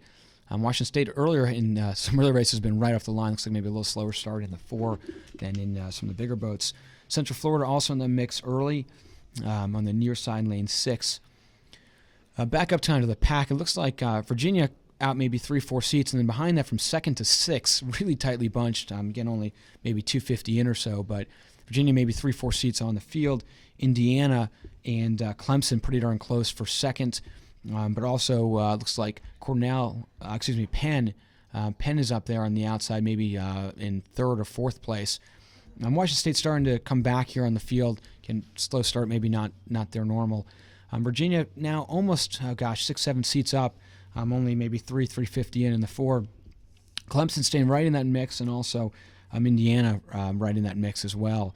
So Virginia maybe 6 seats out on Indiana, but Indiana Clemson. Bow ball. So back to 4th. Washington State's now come back from kind of that 6th place start to be right in that mix. And you got Penn on the outside, maybe in 5th. Cornell looks to be in 6th. Central Florida looks, again, depending on the angle, maybe 6th, 7th, depending what's going on. So Virginia coming up to the 500-meter mark.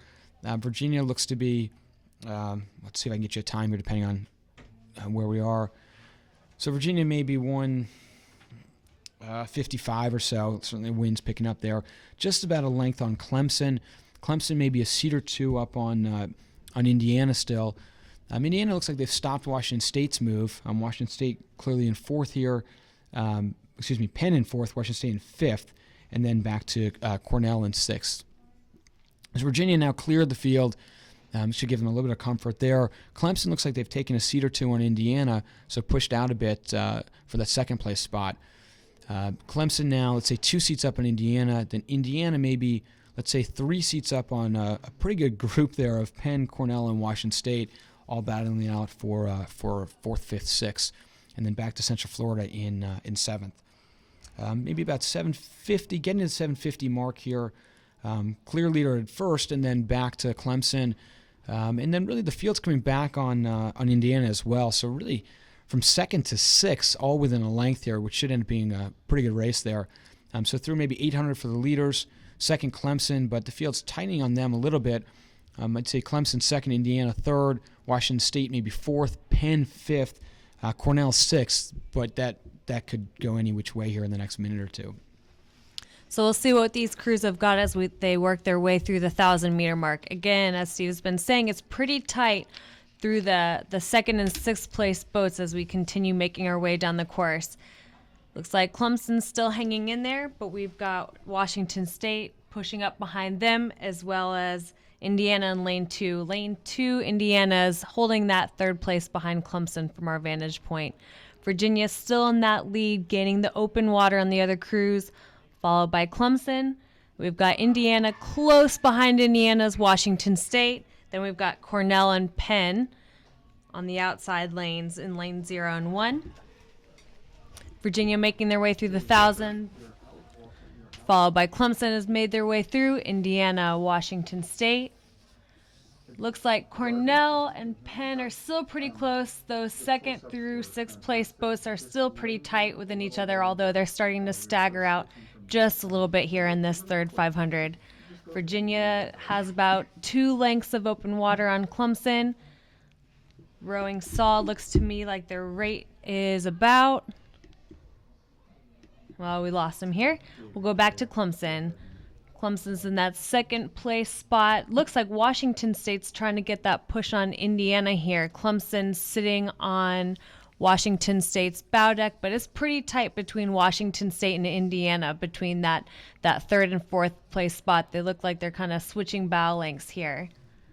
Clemson trying to keep that lead on them, trying to push away, but Virginia is still making that open water on the rest of the field. Looks like Virginia is about 10 strokes past the 1,500 meter mark down in that last 500 meters here. Clemson's still trying to push away. It looks like they're on Washington State's bow deck right here, but Washington State's coxswain's trying to bring them on back. Indiana's just slightly back on Washington State, and then it looks like behind them might be Cornell. Looking at the lead here, we see Virginia's from our camera view. Now we're panning over to Clemson, again following by Washington State. It looks like Washington State might have tried to take a seat or 2 up on Clemson here as we make our way down the course. Indiana's still not that far behind.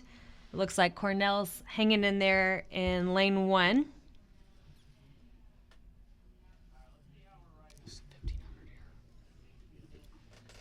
So actually, we're at the last 500 here. So 2nd, Clemson, Clearwater back Virginia, but the race really is going to be for 2nd here. Washington State certainly got momentum in this last 250, 300 meters. Washington State pushing in now bow ball with Clemson for that 2nd and 3rd spot. Back behind them, you see Indiana, maybe 5 seats back. I mean, not out of the mix, but it may end up being a race between Clemson and Indiana for that 3rd spot.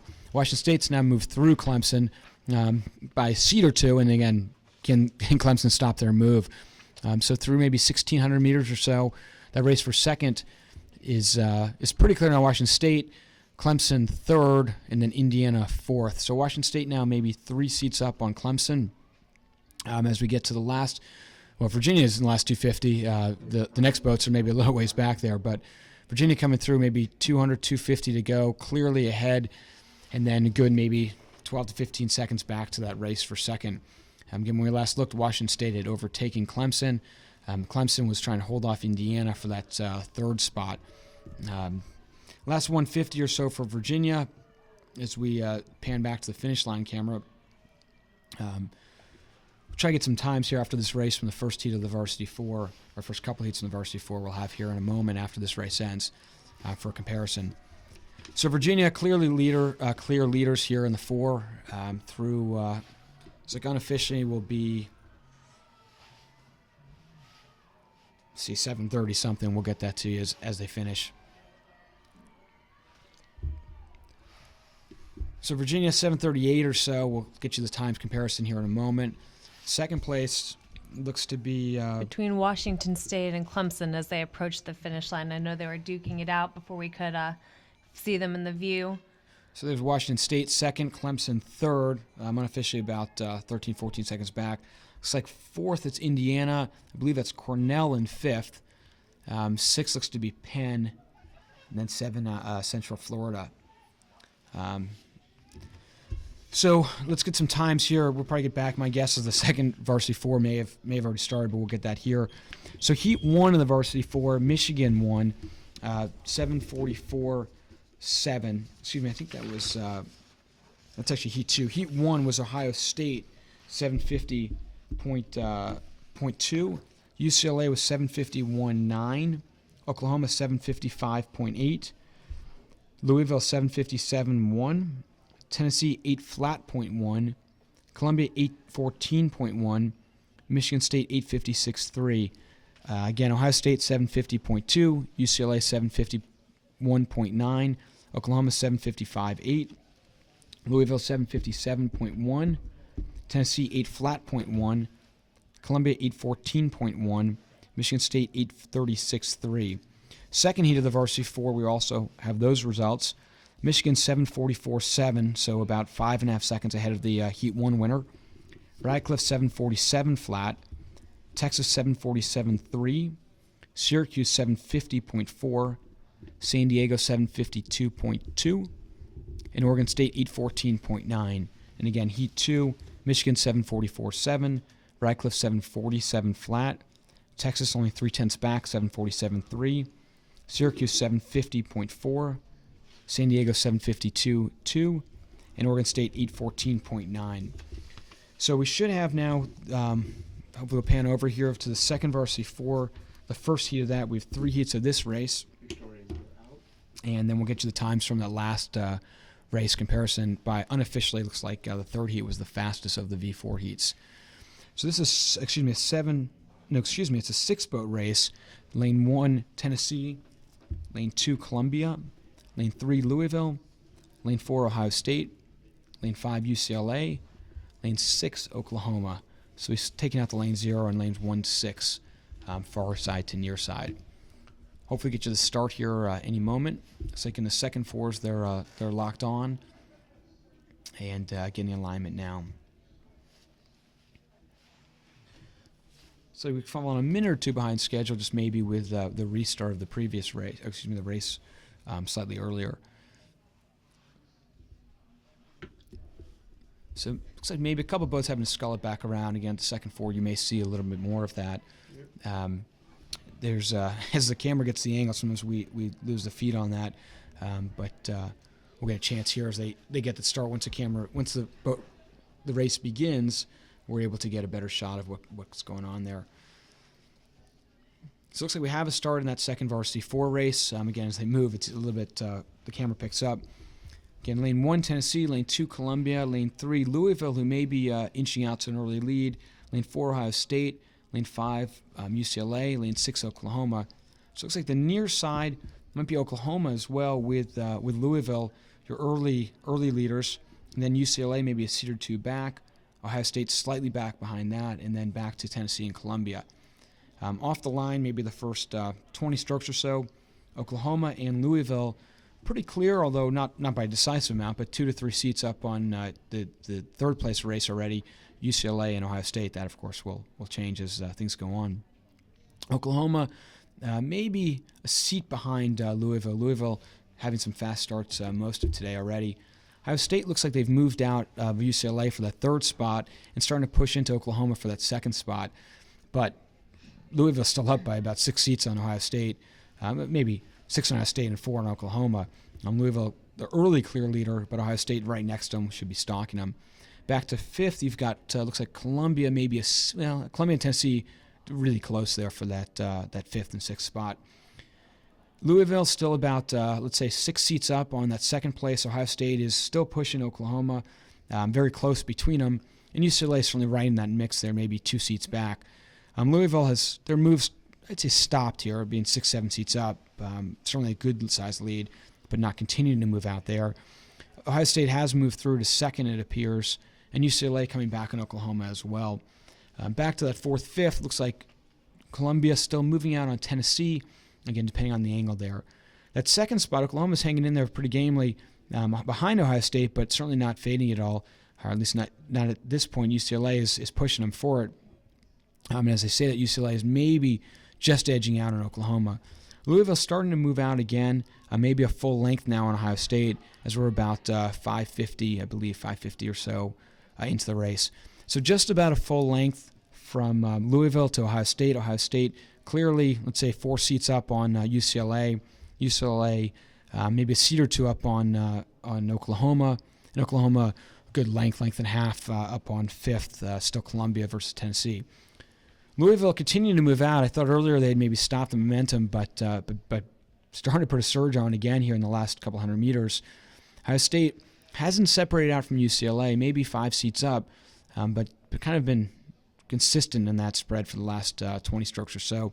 Louisville continuing to push out, about 750 in or so, maybe just shy of 750. Ohio State maybe 5 seats up on Oklahoma and UCLA. UCLA had passed Oklahoma, but Oklahoma staying right with them. Columbia out in lane 2, pretty clear up on Tennessee, and certainly behind the group kind of for second, third, fourth, but pushing away from Tennessee and trying to get back into that mix. So Ohio State maybe starting to push out again on UCLA, so maybe just about a full length. Louisville, maybe 3 seats of open water on Ohio State. Ohio State maybe bow to stir now on UCLA and Oklahoma as those two continue to battle it for third. UCLA maybe has a seat or 2 on Oklahoma, but they got that all maybe from about 700, 800 meters, and then Oklahoma stayed right with them. They may be pushing back, actually, as we get to the 1,000 or so here. So Ohio State's generally a pretty good second half crew in the 4s, so they'll need to push back here second half. They've got a fair margin to make up. Through 1,000, looks like unofficially around 346, 347 for the leaders there. Looks like Oklahoma has maybe taken a seat back on UCLA. UCLA had a good push, but Oklahoma has regrouped and starting to push back to Ohio State maybe. Ohio State maybe starting to do that second half that they have some history of, coming back just slightly into Louisville. All right, we've still got UCLA keeping that push for that third place over Oklahoma State, but as has been throughout the race, they're staying pretty tight with each other, going back and forth, battling it out here. They can feel each other off their port and starboard sides as they continue to make their way down the course. Looks as though we've got probably about half a boat length to a boat length of open water between Ohio State and sitting in second place right now between Oklahoma and UCLA. Ohio State's continuing to close up on Louisville, but Louisville's still maintaining that first place position as they continue down the course. Louisville staying tough as they continue, staying locked on, but Ohio State is trying to keep that contact, trying to push up on them, trying to feel their presence right here. Again, so it's Louisville holding on to that first place. Ohio State's sitting back about a half a length on them in second place, and there's still a little bit of open water as we make our way back to the third and fourth place crews. I'll give you more of an update once we can see them in our view again.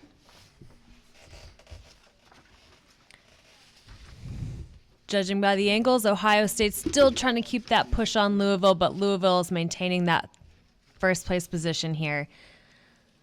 A little bit of chop, getting the blade work in.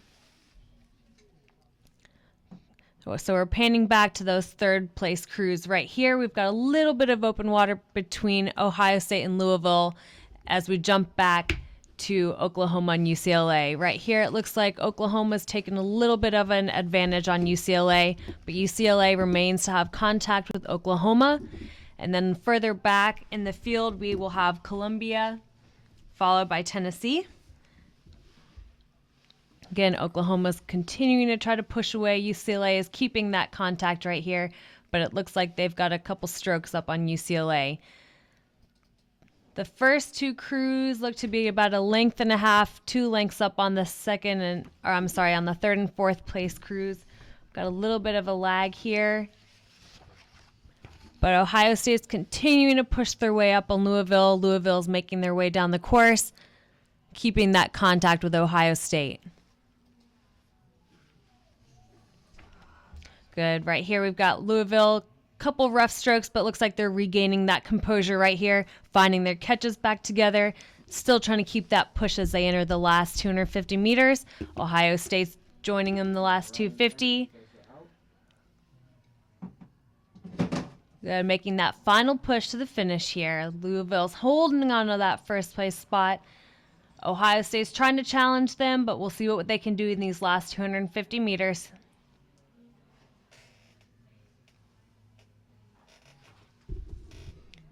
As Louisville makes their way down the course toward that finish line, building up that intensity for the sprint. They're at about a 36, still working on getting those catches in together. About a 36, 37. Ohio State still pressing behind them, still trying to work their way up, but we've got Louisville through the line, followed by Ohio State. We'll have a couple lengths here before we get our third and fourth place crews through the line.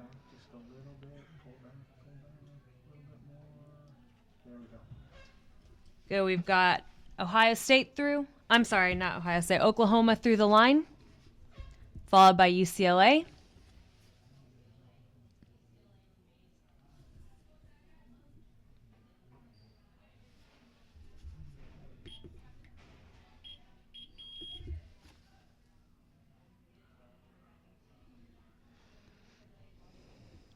Columbia making their way through the finish here.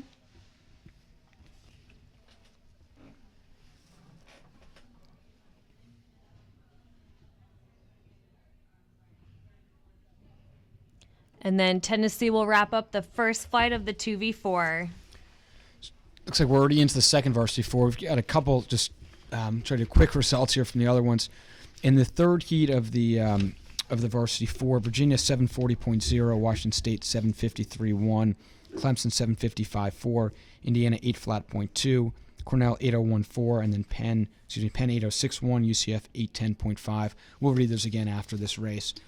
Second heat of the 2v4, lane 2 UCF, lane 3 Michigan, lane 4 Texas, lane 5 Syracuse, lane 6 San Diego. All right, so as we make our way down the course with this race right here, with this flight, we have quite a staggered race coming around the 750-meter mark. It looks as though we've got Michigan in the lead, followed by Oklahoma. We're going to have to wait to give you some updates on the third and fourth place boats. But it looks like UCF is trailing in seventh. We've got a little bit of a delay here.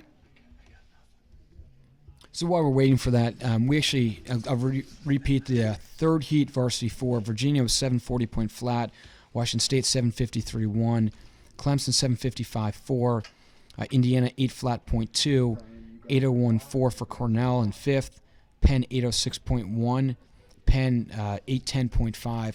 Again, that was the third heat of the four. We also have a revision from the third heat of the first varsity 8. We'll get into this quickly. Virginia won 643.1. Washington State was second, 648.2. Indiana was third. And those three are the same as what we said before. Cornell is actually fourth. That's a correction from the results group, 656.5. Penn was fifth, 702.4. Central Florida was sixth at 704.8. And Clemson was seventh at 705.6. So back to this race. All right, so as we come back into view here, we are looking at the top few crews. It looks like to be Michigan, Oklahoma, Columbia appears to be in that third, but they may be in fourth spot as we get our view back. So panning out, we've got Michigan appearing to be in that first place. It looks like they've got about a length over Oklahoma. Yeah, about a length right here. So Michigan's coming up in the lead, followed by Oklahoma. I believe Columbia will be in that third place spot behind them. I apologize. It looks like Columbia is actually sitting in fourth here. This is actually a 5-boat race, so this is actually the smaller race of the afternoon.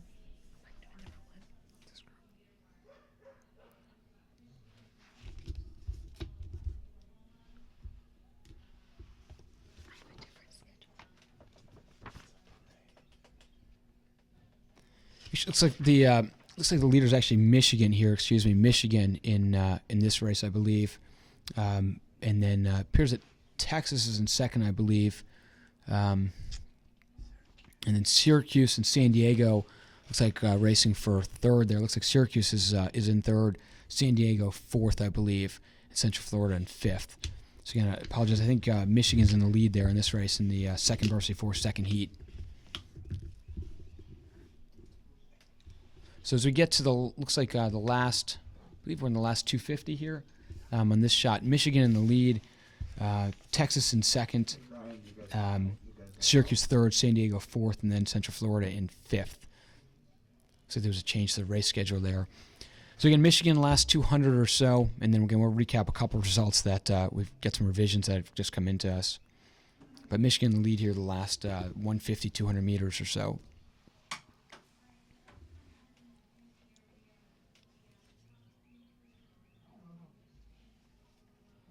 So Michigan coming to the finish line here again, second heat of the second varsity 4. Same teams racing each other from the earlier flights, and actually some schools are bringing larger teams than others as we get to the some of the later boats here. Again, Michigan coming through here. It's interesting, the second four, the last heat, the unofficial times put them right with the leading times of the first varsity four. Sometimes you see teams with still trying to figure out who goes where and wins adjusting, but the second varsity four flights were fairly competitive with the first ones. Texas comes through in second here, and I believe last look Syracuse was third. Again, looks like a direct headwind down here at the finish line. So it looks to be Syracuse in third, and then San Diego in fourth, and then I believe Central Florida should be in fifth. While Central Florida is coming through, again, revised first varsity heat 3, just to make sure we got that correct. Virginia first, Washington State was second, Indiana third, Penn fourth, Clemson fifth, Cornell sixth, Central Florida seventh. So Virginia 643.1, Washington State 648.2, Indiana 653.1, Penn 656.5, Clemson 702.4, Cornell 704.8, Central Florida in 7th 705.6. That was the first varsity 8 third heat revised results. The third heat of the varsity 4 was Virginia, Washington State, Clemson, Indiana, Cornell, Penn, and Central Florida. Hopefully get the first heat of the second varsity 4 results here soon, and we should be lining up for the third heat of the second varsity 4 with lane 1 will be Clemson, lane 2 Central Florida, lane 3 Virginia, lane 4 Indiana, lane 5 Cornell, lane 6 Penn. So Central Florida's third varsity 4 just finishing now, and then we will shift over to the third heat of the second. Looks like we're already on the second varsity 4 third heat. Clemson, Central Florida, Virginia, Indiana, Cornell, and Penn. I'm not quite sure where we are in this race, but Virginia looks to be up by about maybe 4 or 5 seats.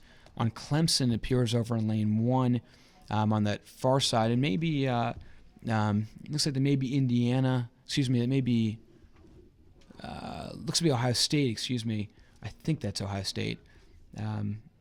Just trying to see who everyone is here at this stage. Looks like that's Penn over here on the near side. Cornell is in that mix there. Indiana's in that mix. Excuse me, I said Ohio State. I misspoke. It's Virginia, then Indiana looks to be in second. Clemson in that mix, and looks like Cornell in that mix as well. So Virginia now open water up on Indiana in second. Clemson right in that mix as well. Clemson right with them, maybe a seat or two back of Indiana. And it looks like Central Florida is also in that mix early on. So second to fifth, pretty close. Virginia clearly up. My guess is we're somewhere near the 750, 800 meters into this race. Good length of open water. And that battle for second between Clemson and Indiana shaping up. But for a while I thought Indiana had it, but Clemson's come back and maybe a seat or two as well. So maybe Clemson's got a seat. Maybe not. Maybe Indiana was a look at those buoys going across. So Indiana and Clemson pretty close there for that second spot. And it looks like fourth is back to Cornell.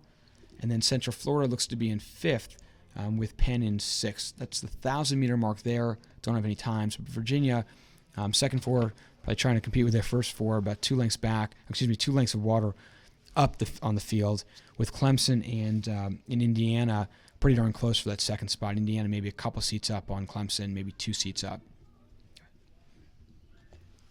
Yeah, so Indiana's going to keep trying to push away from Clemson while Clemson tries to remain holding on to that contact. We've got Cornell out in lane 5. They're going to be holding on to that fourth place position, with Penn sitting in 6th place out in lane 6. UCF is still trying to hang into the pack, but they're falling back just a little bit in that 5th place position. Virginia out in the lead continues to push away from the pack, continues to keep making that move, opening water on the other crews. Let's go back to see what we've got for second place here. Let's see, between Clemson and Indiana. Looks like Indiana may be trying to push ahead of Clemson as we get around that 750-meter mark of the race. Yeah, Indiana's trying to take a couple strokes and get ahead of Clemson, but Clemson's holding on to that contact right here. Virginia continuing to push away. Looks like Indiana's taking a move. They might be taking a focus move right here to keep gaining some seats. But we still got Cornell hanging on for that 4th place spot. Then it looks like we've got UCF in 5th, followed by Penn in 6th as we continue down the course. A little bit staggered of a race. This isn't as close as some of the other ones that we've seen today. Crews are pretty much establishing their positions, with the exception of Clemson and Indiana kind of duking it out. Virginia appears to have about 3 lengths of open water on the front of the pack as they continue to push away from the other crews. Indiana and Clemson remain pretty close, followed by Cornell. It looks like Penn may be coming up on UCF here to kind of hang in the back of the pack. All right, we're switching views as we make our way through the 1,000-meter mark with the crews. Penn and UCF continue to be fairly close to each other between 5th and 6th. Cornell still hanging in that 4th place position. It looks as though Indiana's remaining to have a couple seats up on Clemson, although Clemson's holding on to that contact with Indiana here. Virginia still out in the lead. Not too much of a shift in spacing, still about 3 lengths of open water, 2 or 3 lengths of open water on the Indiana and Clemson, so on the 2nd and 3rd place crews. Indiana appears to be trying to make that push, trying to get a couple extra seats on Clemson. Again, Clemson's holding on to that contact, trying to stay right in there with them for that 3rd place position. Cornell's still holding on to that 4th place. And then we've got UCF and Penn in the back.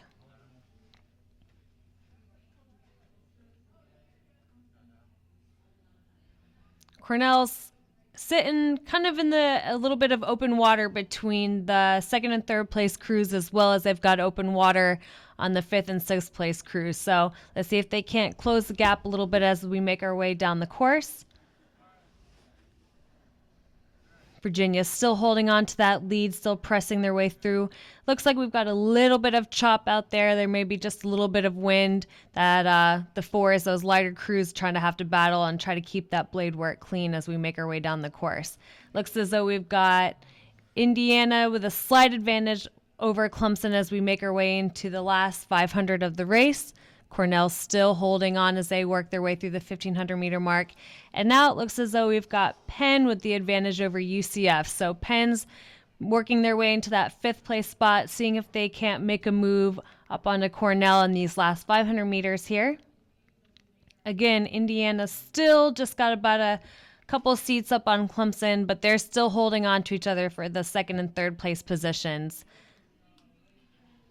Virginia's got about 3 lengths of open water still. They're probably making their way into the last 250 meters here in about 2 to 3 strokes.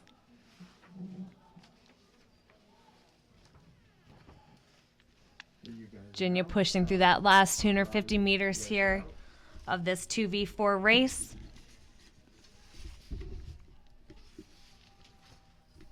Looks as though the Virginia crew is rowing at about a 35 strokes per minute. Again, that push through the finish, trying to hold on to that open water, if not grabbing just a little bit of extra to work their way through the finish line. Once we get advantage of the 2nd and 3rd place crews, we'll give you an update there. Virginia's got a few strokes left in this flight here.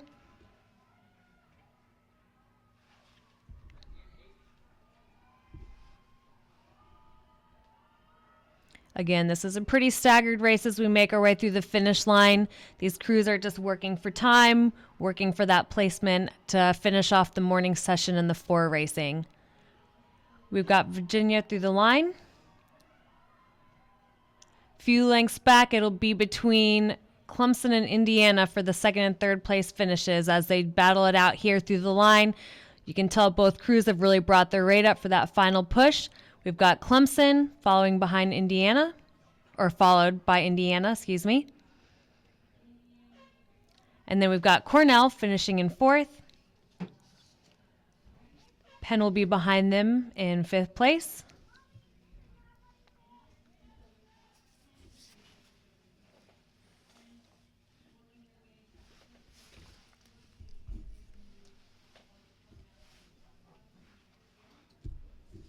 And then we have UCF finishing that third flight of the second varsity 4 race. Okay, a few more results from the first heat of the second varsity 4. Louisville won in 7:43.4. Ohio State was second in 7:45.2. Oklahoma was third in 7:59.6. UCLA was fourth in 8:06.2. Columbia was fifth in 8:25.9. And let's see again, Louisville 7:43. Tennessee was sixth. I don't have a time there, but Tennessee was sixth.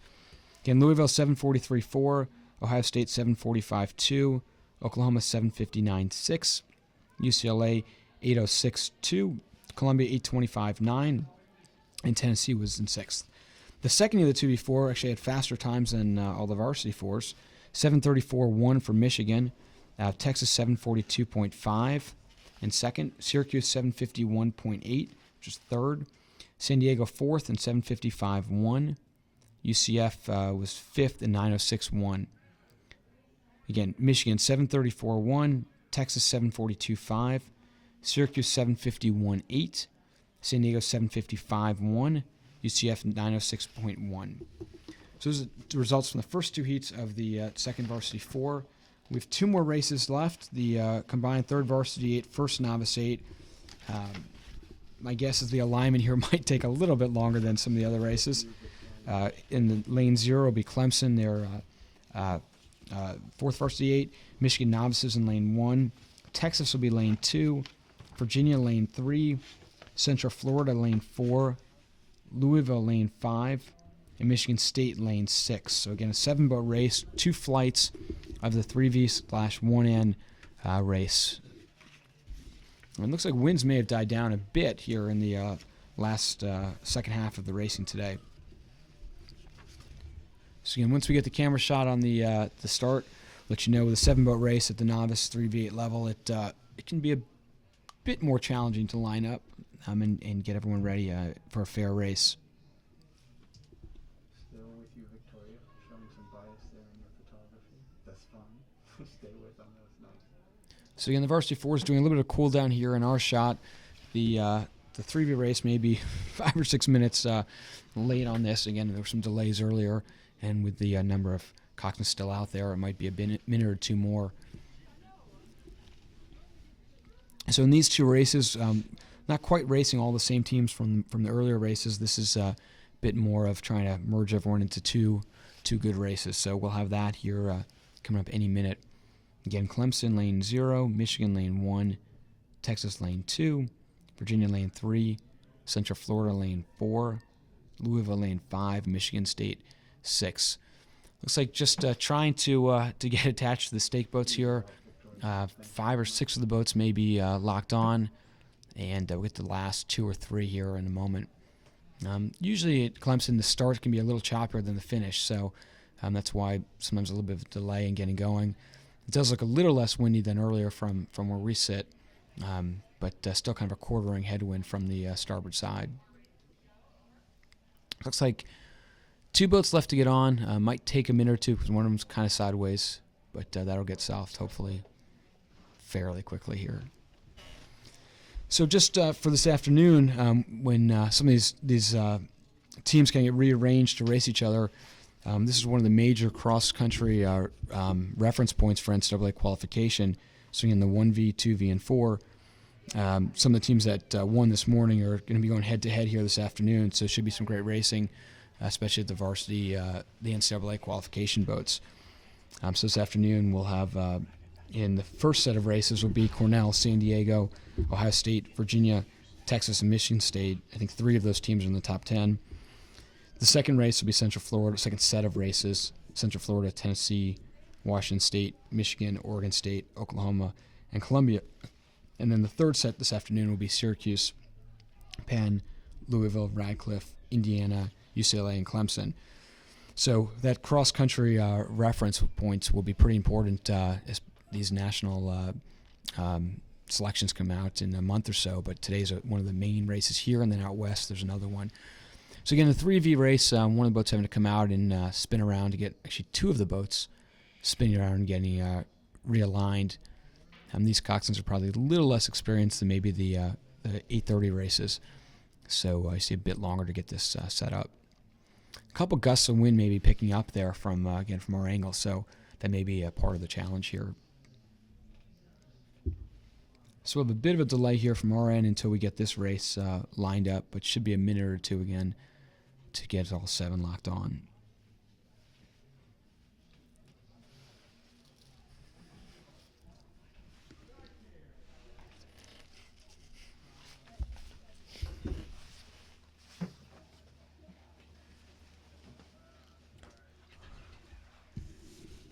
So this 3v8 first novice 8 first flight crew is still working on getting their way into the start blocks, as Steve was saying, just between experience and sometimes the conditions at the start of the Clemson course. It can be a little bit of a challenge, and it takes some maneuvering by both the coxswain and the stroke and 7 seat, just working together to back the boats into the starting blocks, as well as just, maintaining the point down the course and making sure that they're set up and ready to go. And sometimes there's an art to it of overcorrecting just a little bit to let the wind push you back in. So I'm sure today, if it's depending on how the boat's rigged, we've got 2-seater sculling around to keep that boat pointed straight down the course.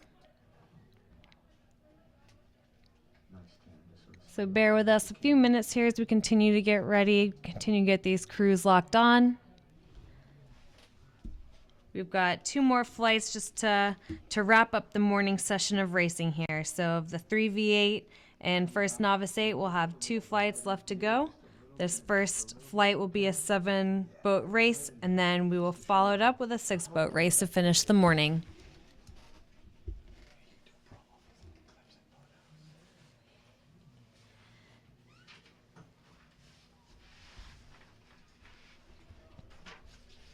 So it's important, as these coxswains are sitting at the start line waiting for all the crews to get locked on, to keep their crew focused within the boat, keep them relaxed, keep them focused on the upcoming race, whatever strategy or whatever moves they want to make to hang in with the rest of the field and try to establish their presence. So we actually just got results for the, it's the 3rd flight of the 2v4. In first place, we have Virginia with a 742.2.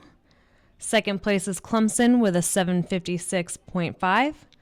Third, we've got Indiana with a 757.0. Fourth place is Cornell, 805.3.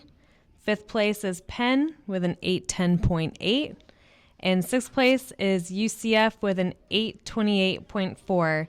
So again, the top 3, Virginia with a 742.2, Clemson with a 756.5, Indiana with a 757.0, and that was the 3rd flight of the 2v4. Hopefully we can get an update here on this first flight of the 3v8 first novice 8 to see how the boats are going in terms of getting aligned and ready to make their way down the course.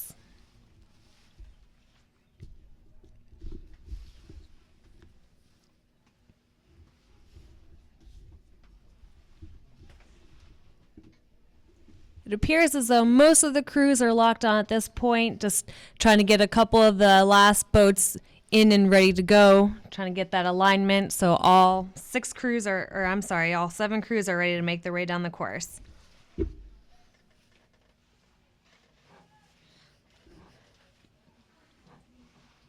So just as a refresher, we will have Clemson's 4V in lane 0, Michigan in lane 1, Texas in lane 2, Virginia lane 3, UCF will be in lane 4, Louisville lane 5, and Michigan State lane 6.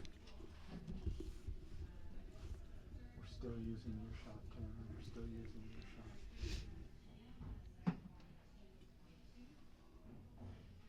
Camera 1, can you repeat that? We're still using your shot. We're still using your shot. Roger that.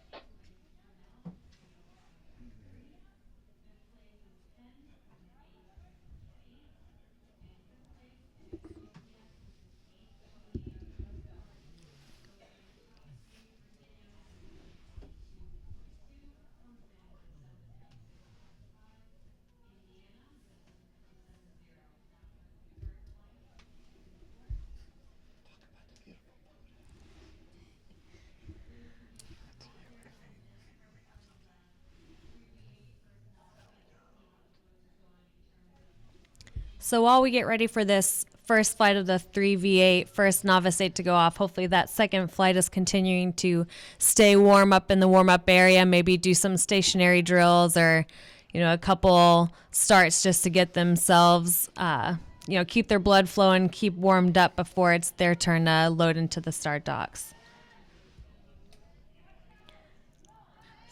So we've got a view back on this first flight of the 3v First Novice 8. Looks as though all boats are locked on at this time. Crews are sitting ready, maybe making a final few adjustments. The aligner still getting the boats lined up and ready to kick off here.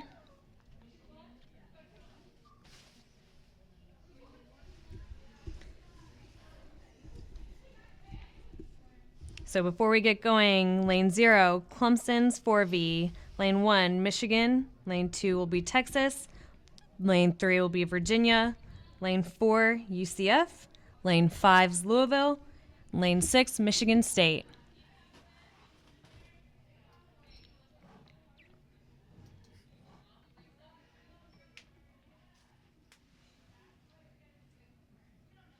Crews are still sitting at the start line here.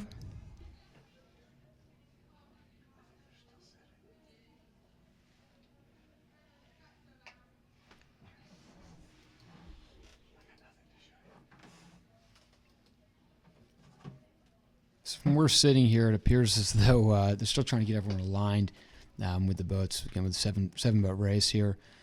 You see they're all kind of tilted a bit towards the port side, so angling stuff off the course. Looking at it, it's clearly a lot of sculling around to try to straighten these things out, but part of the nature of the sport is that when you get the winds like this, to try to get a fair race, it can take a little while longer, and which is why the varsity 8s go first in the morning, and in fact this afternoon the varsity 8s will go last, try to get the NCAA boats the fairest conditions. Unfortunately, that means that sometimes the least experienced athletes have the more challenging conditions, and that's the perk of of sports, I guess. Again, everyone looks to be on the stake boats here, so I think the officials are trying to give them as fair a shot as they can to get them down the course. I have to imagine they'll switch to a countdown start here if they have not already chosen to do so. So again, we've got 3 cameras here, as you can probably tell. First camera is kind of doing the first 1,000 to start. The second camera is doing the second half, and the third camera kind of the last 250. Because the last camera is stationary, that's why the angles at the end are a little bit challenging as we sit in a booth. As opposed to on the water, makes it a little bit harder to see, make sure we're getting an accurate assessment. It looks like at 250 mark, the wind is almost as a cross. It's turned a little bit more from that starboard side, which, again, getting 7 coxswains to figure that out isn't always easy, and that appears to be what we're waiting for. So from our angle, it looks like maybe 5 of them are pretty straight and aligned, and last 2 are on, but trying to straighten out. But with a direct cross now that's spun to, you're actually seeing some of the times the 2v4s actually were going as fast, if not faster, than the first varsity 4s. And a lot of that's because as the wind changes, it levels it out. So again, at the start line, this wind's picking up and becoming that cross, and at some point they're going to have to kind of figure out how they're going to deal with the winds. Did you get some information? So we've got a little bit of an update from the launches out in the water. We've got quite a bit of wind crossing through the course up at the start. That's making it challenging for these coxswains and their crews to get lined up. So at this time, we're just going to have one last attempt at getting them lined up. From there, we may move into a floating start or potentially scratch this heat in general. So we'll continue waiting for an update with them as we try to get this race off the blocks and down the course.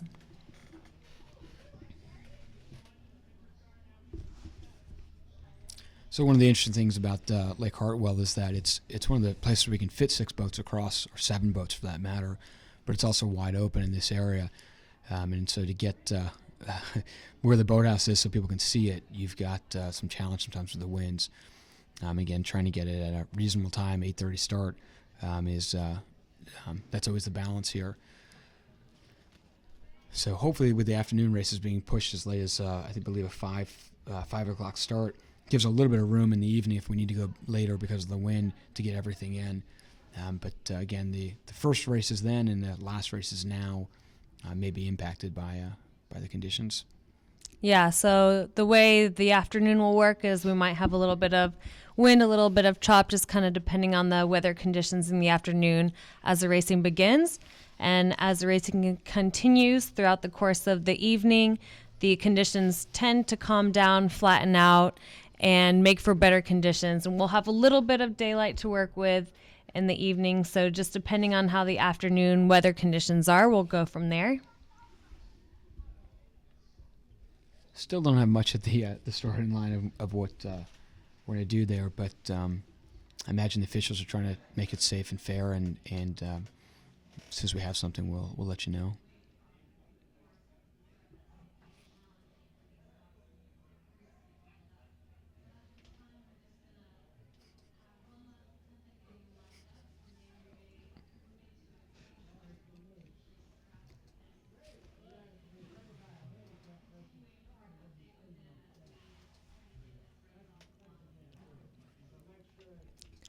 So this can be a little bit of a frustrating and nerve-wracking time for the coxswains as they are frantically trying to get their boats lined up and make sure that they're staying in their lanes and ready to go down the course. And these first few strokes will be pretty important. Sometimes it's a matter of adjusting with crews powering up just to make sure they get that initial alignment as they work their way down the course. So hopefully we have a smooth start. So it looks like we have a start here. And they're able to get everyone off. Hopefully everyone can stay in those lanes to get going here. So off the line, as we start to make sure we get the right shot on that. Looks like over on the far side, it might be Texas over there in the lead early. So Texas maybe a 3 or 4 seat on the lead, and then in the middle, maybe Central Florida a little bit back, but really everyone else pretty darn close early. You can see some more spray than usual with that chop. So crosswind is actually one of the most challenging situations. You're getting to see Michigan State get the brunt of it right now, and they're hanging in there, but clearly the water's hitting the riggers pretty significantly. Texas in the lead, looks like about 6 seats up on maybe Virginia over next to them, and then Michigan over on the far side. Maybe a preview of some of the NCAA events later today. Texas up by 6 or 7 seats on Virginia. Looks to Virginia maybe 2 seats up on Michigan for first, second, third. Then you go back to, it looks like maybe Michigan State in fourth, and then Clemson.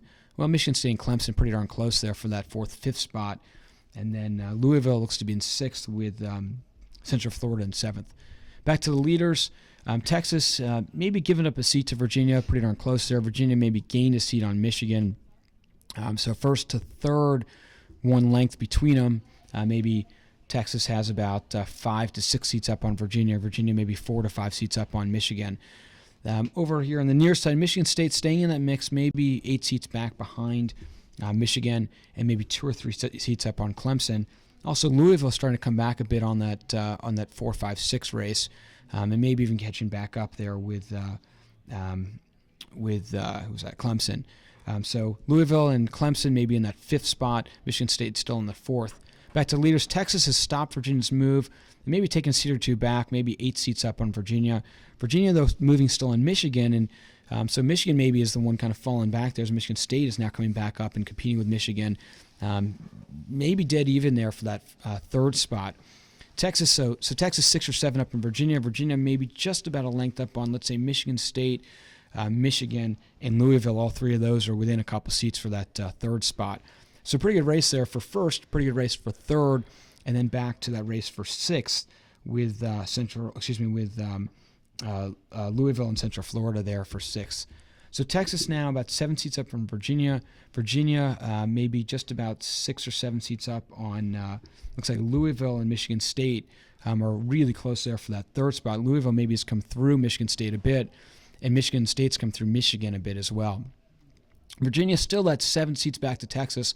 Those two have maintained that same margin for the last, let's say, 250 or so, and really 7 seats there.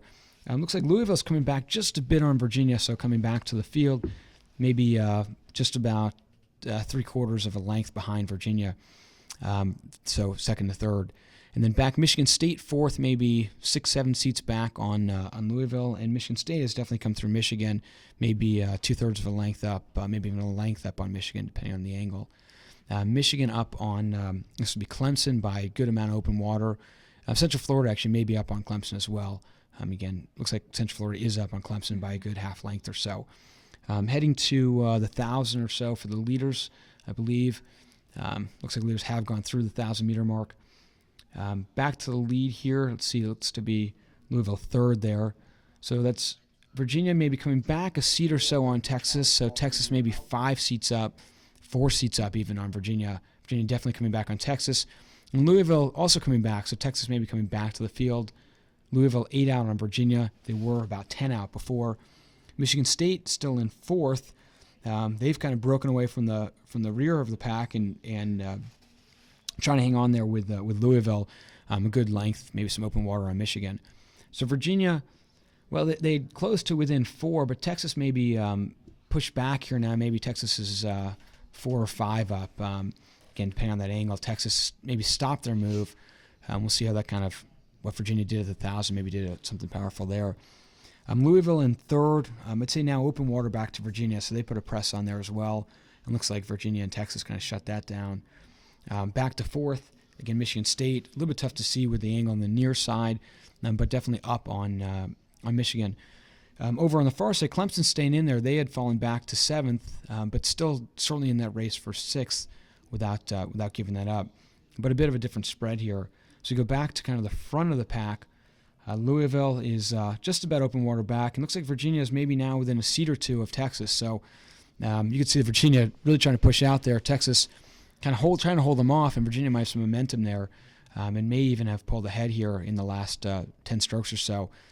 And maybe Texas falling back a little bit as Louisville again has now come back to within a length of Texas. So Louisville and Virginia both moved up on Texas. Now Texas trying to hold off there. With this angle, Michigan State still up on Michigan. They've kind of maybe lost contact with Louisville and a little bit of no man's land in that 4th spot. They're through the 1,500-meter mark as well. Michigan through 1,500 right about now. So maybe 4 or 5 seconds from 4th to 5th. Getting back to the lead where the race really is happening. So Virginia's gone through Texas, maybe up by 5 or 6 seats at this point. Louisville, where the race may end up being, is for that 2nd spot, as Louisville's now back within about 6 or 7 of Texas with about, let's say, 400 to go. So Virginia now your clear leader in the 3v 1N race, probably a combination boat for them. Now looks like the lead boats are in the last 250, 300. Virginia up by maybe 4 or 5, and it'll be tough for us to call the angle for that second, well, for 1st, 2nd, 3rd, although Virginia certainly had momentum. Texas had momentum over Louisville, and we may not know till the finish line whether Louisville can nip Texas or not. So as they come in, you can see that the camera's a stationary camera at the finish line. It appears, if you see the stagger, or how it appears, lane 3 is ahead of lane 4 there. As they come to that finish line, you'll see how that kind of plays out. Then in lane 5, Louisville, lane 5, you won't be able to quite see until at the last second as they come up. So Virginia looks to have about 4 or 5 seats up on Texas as they come to the last, let's say, 100 meters or so. And then we're going to come back here and see if Louisville can sneak into that screen. Texas looks like they're holding off and going to stay with 2nd, but again, depends what Louisville's sprint is. So Virginia unofficially about 6:58, Texas about 7, and Louisville did not come back there again. Wish we had more information, but about 7:05. So 3rd Louisville, and Michigan State when we last looked was 4th, and looks like they will remain in 4th. Probably a good, maybe a length up on Michigan, more so, again, depending on the angle. So Michigan State will finish in 4th, about 7:21 unofficially. Michigan will be in 5th, but 7:26 unofficially. And then 6th will be Clemson UCF. Looks like that's Central Florida, so UCF will be 6th, and then back Clemson will be in 7th, it appears, for the first heat of the 3v1N race. So that's as Clemson comes through. We have one more race to go, and that will be the last flight of the 3v1N. They likely, not sure the starting line, but likely tried to get this thing off right away with the conditions. Lane 1 will be Indiana. Lane 2, Clemson. Lane 3, Washington State. Lane 4, Syracuse. Lane 5, Oklahoma. Lane 6, Ohio State with their novices. So 6-boat race here for the final race of the morning. Maybe about 25 minutes behind, but again, conditions have to adjust with what's going on. So great opportunity for some of these cross-country rivals, even in the three-view race, to get a chance to compete. Again, Indiana, Clemson, Washington State, Syracuse, Oklahoma, and Ohio State. This afternoon, some of these teams will flop and be able to race other ones, which should be a great experience for all of them. So starting line, it looks like they're trying to get on the dock. So same challenges we saw before, maybe slightly easier with a 6-boat race versus a 7. But again, looks like from the shot that we see, they're still not quite on the starting boat. So we'll switch over to that as soon as we get a chance to do that. The break this afternoon, several hours here. It'll be 5 o'clock till we start the afternoon session. Again, starting with a 3V race, 3V 1N race at 5. Again, swapping half these teams. We'll come and race the other ones. And then interesting, we have kind of 10-minute centers between the events, and then 8-minute centers within the events. So they try to get this thing going right away, but you can see some gusts in the water where it's making it a little bit difficult. And as you saw in the beginning of that 3V race, Michigan State may have taken some water in just by nature of where they were on the course. It may have impacted later on. And obviously different boats, different riggers, and how that impacts the water and the wind impacts you. So again, as soon as we get a shot here with the next flight, the last flight, we'll switch that over to you. So it looks like they may be they may be doing a floating start for this last flight and just not having the coxswains deal with the challenge of getting on the stake boats. 6 boats, it's slightly easier to get in the lanes and count down and try to make it as fair as you can. So it looks like the last flight may be that way. Again, as soon as we get a shot, we'll give that to you. Interesting, at the finish line, you can see here some of the cluster going on with boats finish up, other ones come in, and you can see some of the chaos that goes on in a river. It's not like driving on the road with right-hand roll always. So you can see the wind taking these boats even, again, this cross head, even going on when they're paddling here as they come in. And then so the camera out on that first of the starting line, so that's going to delay what we see and be able to tell you what's going on. But 6-boat race here coming up anytime soon.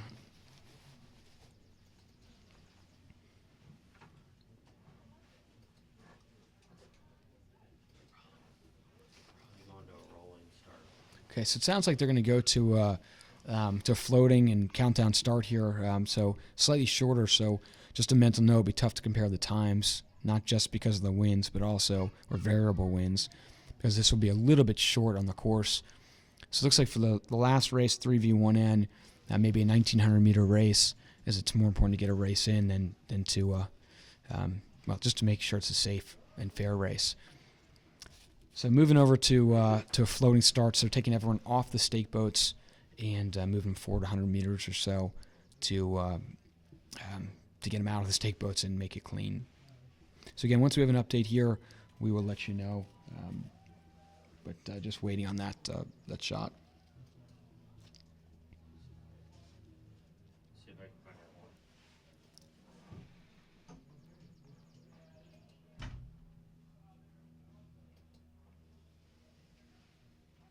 So as the graphic states there clearly, we do have a delay here in this last race. So there's a challenge between these races for the rowers to get back and rest up. And again, for the lower boats, they have of course less time to make this happen. Whereas the varsities, the 8s, kind of that nice 8:30 slot, and then the 6:45 slot. So that's part of the fun. So again, looks like they are still trying to move everyone up, and they'll keep floating them on the starting line, shorten the race, do the best they can to make that a fair start. But getting everyone in that lane is a challenge now. So they're floating around there, and the wind's again pulling everyone across the course from lane 6 back to lane 0.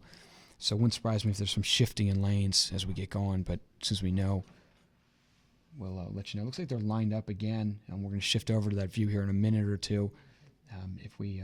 Once we see what's going on there. So here's a shot, kind of what's going on. So you can see the boats getting back to a line. They're about 150 meters past the starting line, And you can see looks a little chaotic maybe and trying to make that happen. So you can see it looks like Indiana's kind of lined up, and then you see maybe Clemson trying to get aligned. Clemson and Washington State. Washington State's maybe a little further back. Maybe that's actually Clemson a little further back, excuse me.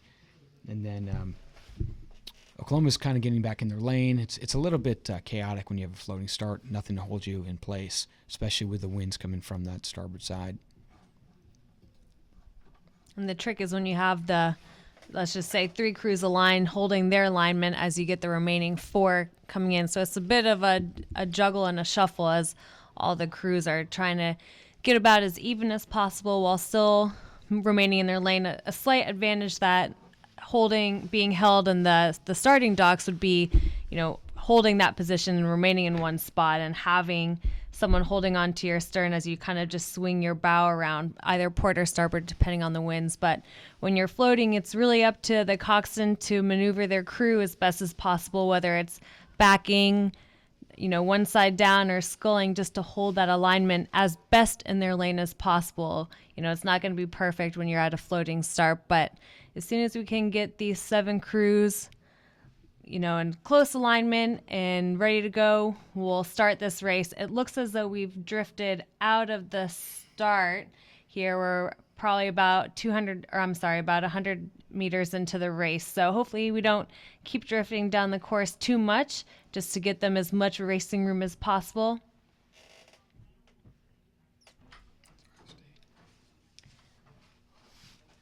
Looks like we've got about 3 crews aligned, heading straight down the course. We've got a couple crews that look as though they're adjusting and turning around, so we'll keep an eye on them as they continue to work their way into a line of 7 boats. Just looks like we have the results from the first heat of the 3v8. Virginia was first at 703.5. Texas was second at 705.2. Louisville third, 710.1. Michigan State fourth, 725.7. Michigan fifth, 730.9. Central Florida sixth at 739.1. And Clemson seventh, 752. Again, Virginia 703.5. Texas 705.2. Louisville 710.1. Michigan State 725.7. Michigan fifth, 730.9. Central Florida sixth at 739.1. Clemson 7th at 752 flat. Again, those times are a true 2K, whereas this, when we ever get this going, they will be shorter. And we floated down, I bet 250 by this point. And mostly because they just try to level it up. I haven't ever moved forward. Again, the officials, this will not be a perfectly level start, I'd say that. So you can see the officials here trying to talk to the crews and get them far enough up that they can be level. You've got kind of 3 or 4 boats pretty much same position, so the refs are trying to get them to hold while getting the other ones going. So Ohio State is the near boat closest to us here that you see, and they're trying to get them all the way out so they can almost float out of lane and then let the wind take them back in. So Ohio State on the near side, then Oklahoma trying not to get blown into Syracuse. So they're going to try to, Ohio State kind of angling back out, starting them off the course almost, to build time in to let them all float back. This is fairly savvy expectations for 3V coxswains, but hopefully it gets this thing off.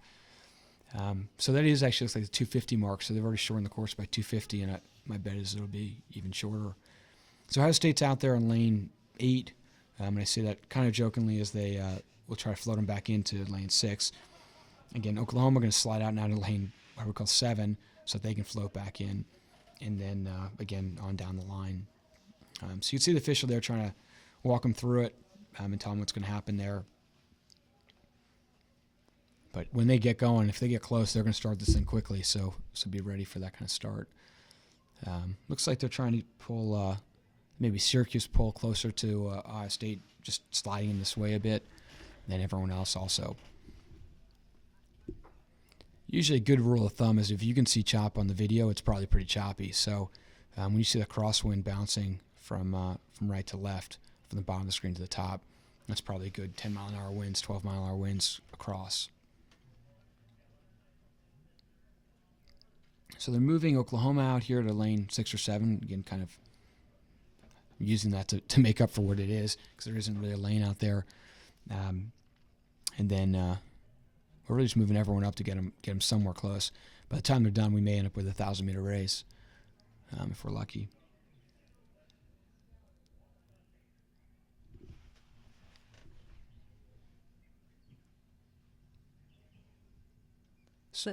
So for the most part, the boats are pointed down the course. As Steve's been saying, we are anticipating a pushover through that port side, which is why we're kind of shifting out starboard toward the outer lanes, lanes 6 and 7, as the crews get lined up. And likely what will happen is once we are able to get these crews in some sort of alignment, we'll get them going, and the coxswains will just focus on holding their spacing between the crews surrounding them as they make their way down the course.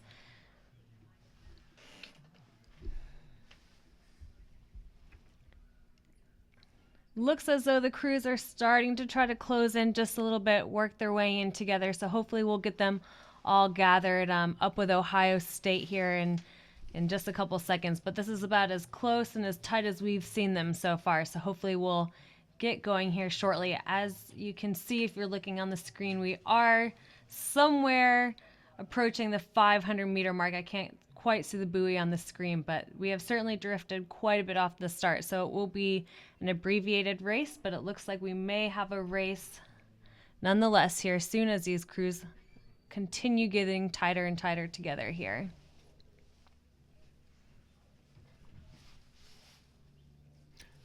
It looks like they're going to actually do a row into this thing.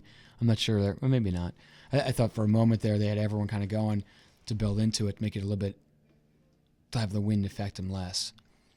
I'm not sure where they're pulling them up to. Maybe they're just going to the 1,500 mark just to try to do a distance that makes sense for everyone. And you can see even while we're talking, lane 5, Oklahoma is already sliding back into Syracuse. So Ohio State has stayed, whether intelligently designed or not, stayed in lane 7. And then Oklahoma, with the wind, has been pushing back into Syracuse there. So we may have a little more chaos before we start again.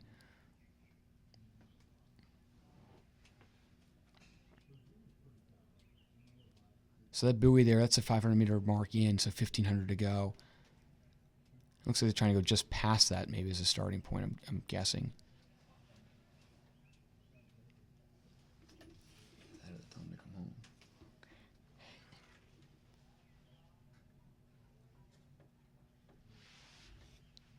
So as they're trying to row up the course here a little bit, or down the course for that matter, they're trying to tell them to spread out. Yeah, it looks like they are doing a rolling start in this. So, okay, so it looks like we have a start in this race, and they were trying to make it as fair as they could, and just instead of doing a start, which would be pretty sloppy and tough to manage, and you can actually see on the near side, there are already a little bit of some challenges there in getting everyone moving at the same time. So anyway, off the line, it looks like might be Washington State over there that maybe has an early lead. Maybe I can't tell if it's Clemson or Washington State. But in the middle of the race, Clemson, Washington State, Syracuse are clearly the leaders there, some combination of that. And I think that's Clemson off the lead. And second is maybe Syracuse. On the near side, Ohio State maybe a bit off the pace. Oklahoma and Indiana a bit off the pace. But the race is coming from the middle early on, with Clemson in the lead, maybe Syracuse in second, let's say 3-4 seats back, and then Washington State maybe 2 seats back at Syracuse. So next marker will probably be 750 here, or maybe 1,000 if we can even see the buoys. That is over there.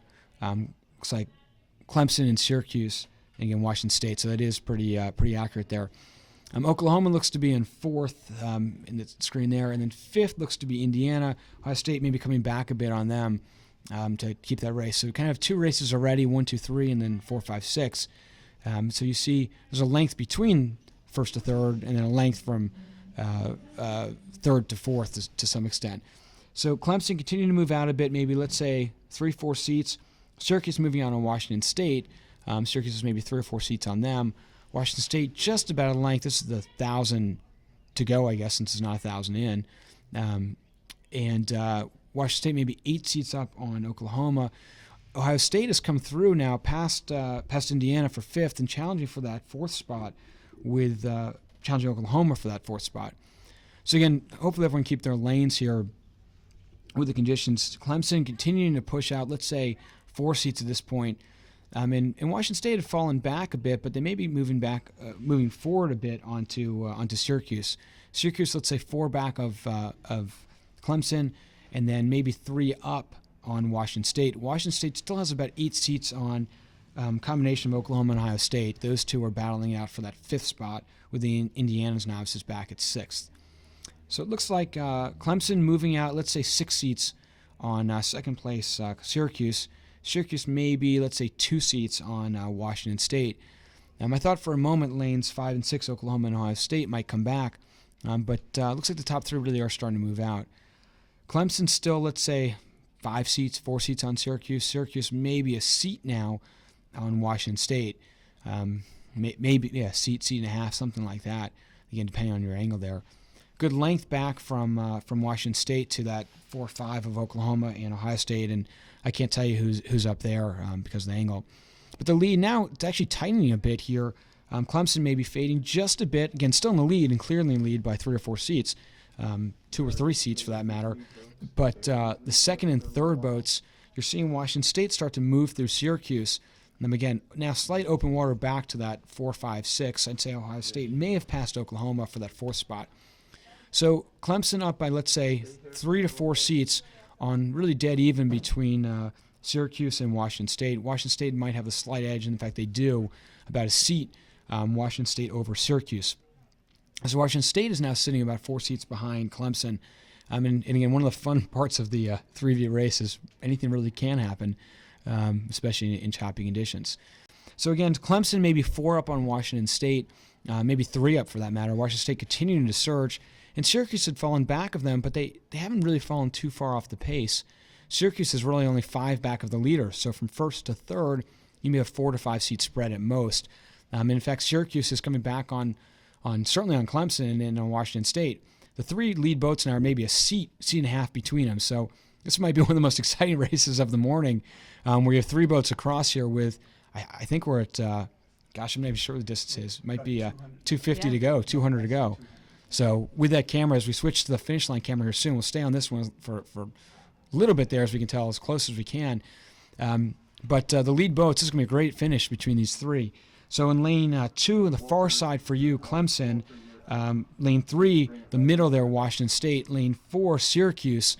So from, again, the far side to the near side with the angle, looks like Washington State maybe edging out Clemson for the lead, and then Clemson edging out Syracuse for second, again, from the angle we have. So Washington State looks to be ahead by maybe a seat or 2 coming into the last 100 or so. Washington State now in the lead, and Syracuse and Clemson are going to have that really tight battle for second now. So last couple strokes here, it's going to be a photo finish for second. Washington State will win this, and I'm not going to make a guess on that second, depending who got that last stroke in. 4th is going to Ohio State, who did come through Oklahoma, and probably a really good race there for 4th. We weren't able to see all of it. So Oklahoma 5th, and then Indiana will finish out in 6th. So last race of the morning, probably the most exciting in the sense of how close it was. We'll probably have a pause here and then get results from this one. Again, the times are fairly irrelevant just because of the shorter course, but we'll at least get the official place, because its second place was a photo between Clemson and Syracuse. So we'll get that. We'll probably post that online here, the results from that last race, and come back to you this afternoon. The first race this afternoon, we'll start again with many of the boats that just raced for the 5 o'clock race, the first heat. And if there's any delays because of weather, we'll let you know. But again, 5:08 for the first 2 races, and then we're supposed to finish up around 7 with the VARSITY 8 races. So thanks for watching, and we'll be back this afternoon with the second flight of the Clemson Invitational. Thanks.